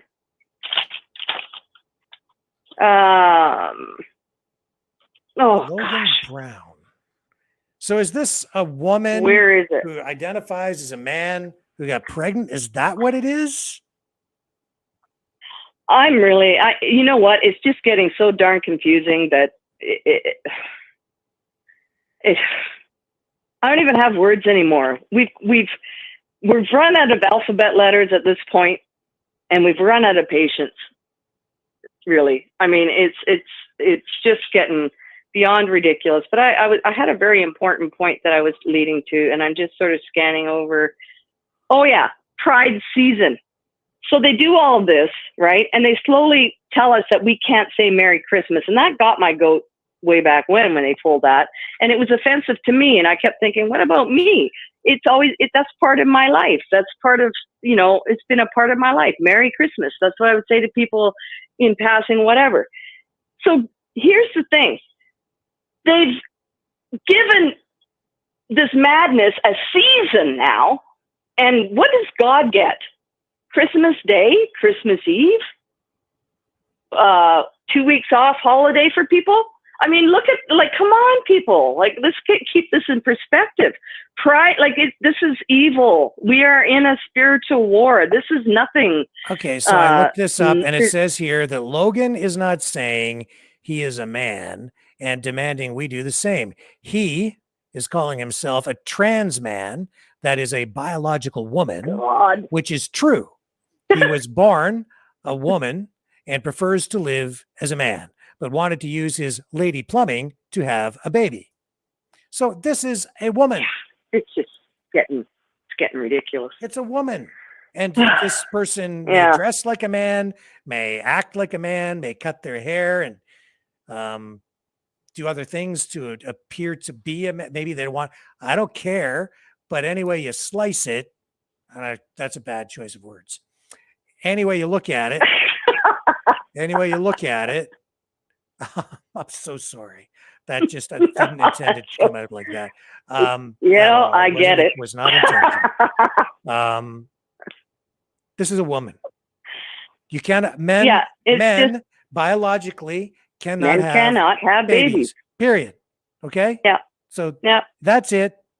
So this, dude, the masses of humanity, there's no way we're going to accept living lives like this. This is insanity. It's like somebody, the 1% shook the snow globe, and all things good in the world are on the bottom, and all things crazy and weird are floating around on top. It's madness.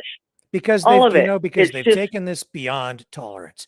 I don't care. It's way beyond how you dress. I don't care how you act. Yeah. You can live your life any way you want. But why do we need to glamorize these behaviors any more than we should glamorize drug overdoses that kill people? We do it though. And here we are glamorizing this on the cover of Glamour magazine. It does. And again, all I can say is this bud's for you, Glamour. And I've said that to Target. I've said that to everybody that's been pulling this crap. This bud's for you. These corporations are going to hurt in the pocketbook, and they should. With Target and the connection with Balenciaga and all that, no. We're not okay with this stuff, people. Like all this satanic stuff. No. They've pushed humanity way too far, and they're finding out that we are a lot more awake than they expected us to be. And so now they're pushing this agenda of theirs hardcore on us. These EV cars. I mean, like what Steve called, that just blew my mind. I knew there was something weird going on out there, but I didn't have time and energy to dig into it. And thank you, Steve, for that. Trudeau should be, his speech should be held to the fire for so many things, him and Freeland. I don't know if you saw the big long list. There's a website of Freeland, the way she's blowing our money with all this weird crap. None of it spent on the homeless, the vets. We've got vets, being put on the street, in Canada and U.S., and we've got illegals, being put in place. I just saw nearby 2 busloads, white buses, and people have been mentioning white buses, and I didn't know what the heck they were talking about. And lo and behold, I'm outside crossing the street, and what goes by me? 2 big white buses with, it looks like security guards that were sitting in the front with bulletproof vests on. And it was all young men in the buses. I didn't see families. I didn't see children. I didn't see nothing but young, healthy men being bussed and truckloads of luggage following. I saw the hotels loading the luggage, from the trucks. Like, it's just, there's some weird crap going on. And, this whole Chinese stations and everything. I mean, our government needs to be held accountable. And for some reason, the Teflon is cracking, but it's not cracking enough. It's like they're trying to do as much damage as they possibly can, before they get taken down. That's what it seems like. It's like, I don't know about you, because the energy, I'm very sensitive to energy and stuff, because I'm an artist and stuff, and I'm kind of an empath and stuff. I'm exhausted every day. Like, I feel heavy and tired in more ways than I can ever explain. And, I don't know if anyone else out there, anyone in the chat, but it's like anyone else feeling excruciatingly tired these days, can't sleep, have ringing in your ears and stuff. There's some serious stuff going on. I didn't have a chance to even cover some of the electric energy stuff that I've been learning about that they're inflicting on us. Oh Lord, that'll be another day. I don't think it'll be FU Friday though, because I don't have enough time to, dig into that. But have heart, folks. Good wins. That's the only thing that keeps me grounded and keeps me sane. Because all of this, we know with any kind of, because it's coming up on 9:30, Yep. and I still have calls in the queue. Alrighty. Anyways, just have heart, everybody. Good always wins. Good always wins. As exhausting as it is right now, everywhere we turn, there's a lot of craziness going on. Deep breath. Good wins. Hold strong. Say no when things are uncomfortable and not right. Just say no. There's many of us saying no. Do it. Have a good evening, everyone. Thank you. Take care. Tired. Yeah. Hang in there. Tomorrow's a new day. Thanks. See ya. You bet. Bye. Hey, hi there. Is it Tim? Pam. Pam. Hello, Pam. Yes. Sorry. Hello. I just hello to all of your callers tonight. They've been great. Matthew in England, that last caller raised a lot of great points. And I just love the title of your show and what you lit up my day showing that video over and over again. Yeah. You really did. I mean, as much as it makes I mean, people laugh, I did it because it's a very serious problem. And that's why I played it so many times, because it is serious, it's like the fall, not just funny. It's like the fall of a nation, really. I suppose you could look it's at it almost that way. prophetic. Yeah. I don't want to see it that way, but it's almost prophetic. Yeah. And years ago I saw this video on 60 Minutes, and it said, and it was about George Soros and how he goes in and disrupts nations, and he got paid. Well, I don't even know if he's still alive anymore. But anyways, he got paid by the Rockefellers and the 13 families, and I do a genealogy. I know all about that, but it really is prophetic on what's happening, and I hope we can survive through this, because when you brought up about Volkswagen, I went on and looked it up, and now I see that China is one of their major investors, and Brazil and it was started during the Nazi party. I mean, this stuff goes so deep. These guys are so ingrained, you know. It's just so deep, and I don't know how we're ever going to get out of this unless there is a fall of the economy. But then, you know, what do you trade in? Like, I've got a few silver coins saved up, but you know, like, I mean, if the grid goes down, I mean, I've already seen videos on U.S. news stations of where they're expecting that, they're trying to say that Russia's going to take our grid down, and they're showing up the blowing up of six power plants can knock out the nation, and they'll blame it on Russia. But when I don't think it'll be Russia. Mm-hmm. I think our enemies are within. I think that to a large degree, you're probably right. Yeah, and they've been bought off, just like Madonna. I mean, my God. I mean, look at her. I agree with you. If that's sexy, holy shit. And I never hardly ever swear, but I'm going to say it again. Holy shit. Forgive me, God. But that was, I mean, she looks terrible. Yeah. Yeah, not my That idea is not, of attractive. Not at all. I don't even know if it's still her. Just looks satanic. Serpent. Snake. Yeah, but look. I mean, her whole facial structure has changed so much. I mean, I was in the aesthetics business for like most of my life, aside from the armed forces, like half of my life. And I used to deal with plastic surgeons, and I used to see what they could do. And I travel all over the place, you know, to foreign countries, and go to all their seminars and see the pictures. And Pam, and the clock is ticking here. I do need you to kind of give me some final thoughts here and wrap things up, if you don't mind. Okay. Well, so now we have Rainbow Month or Pride Month. Well, why don't we have a Veterans Month? Or a Veterans Season, or a Mother's Day month, or a Father's Day month. You know, I mean, I'll leave it at that. I mean, our society is falling, and we've got to look for resolution on what to do about it. Fair enough. And how to get through this. So we got to start moving forward on how to get through this. Somehow we'll find a way. In any way. Okay. Thank you, All right, Pam. dear. Take care. Okay. Bye-bye. Talk again. Bye for now. And that was Pam.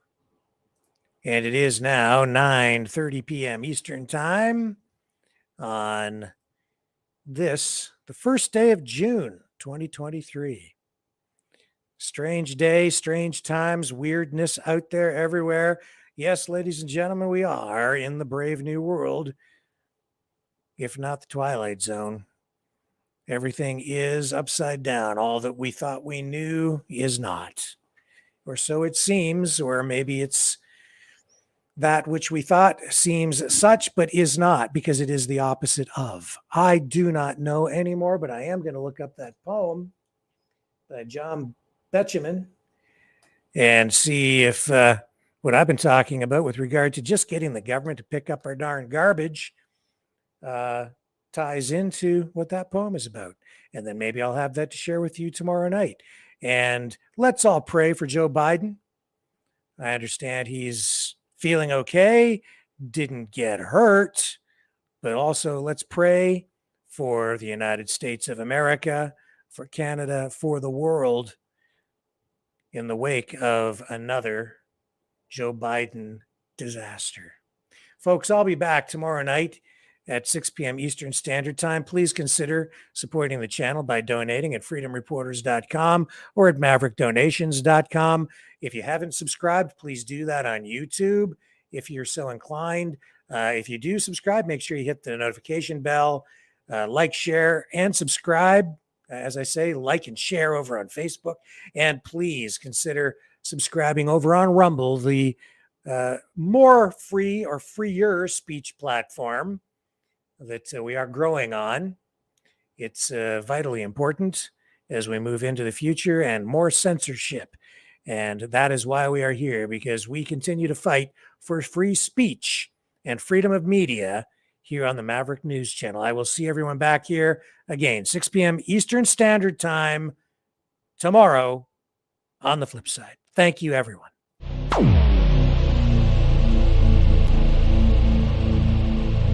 This has been a Maverick Multimedia production.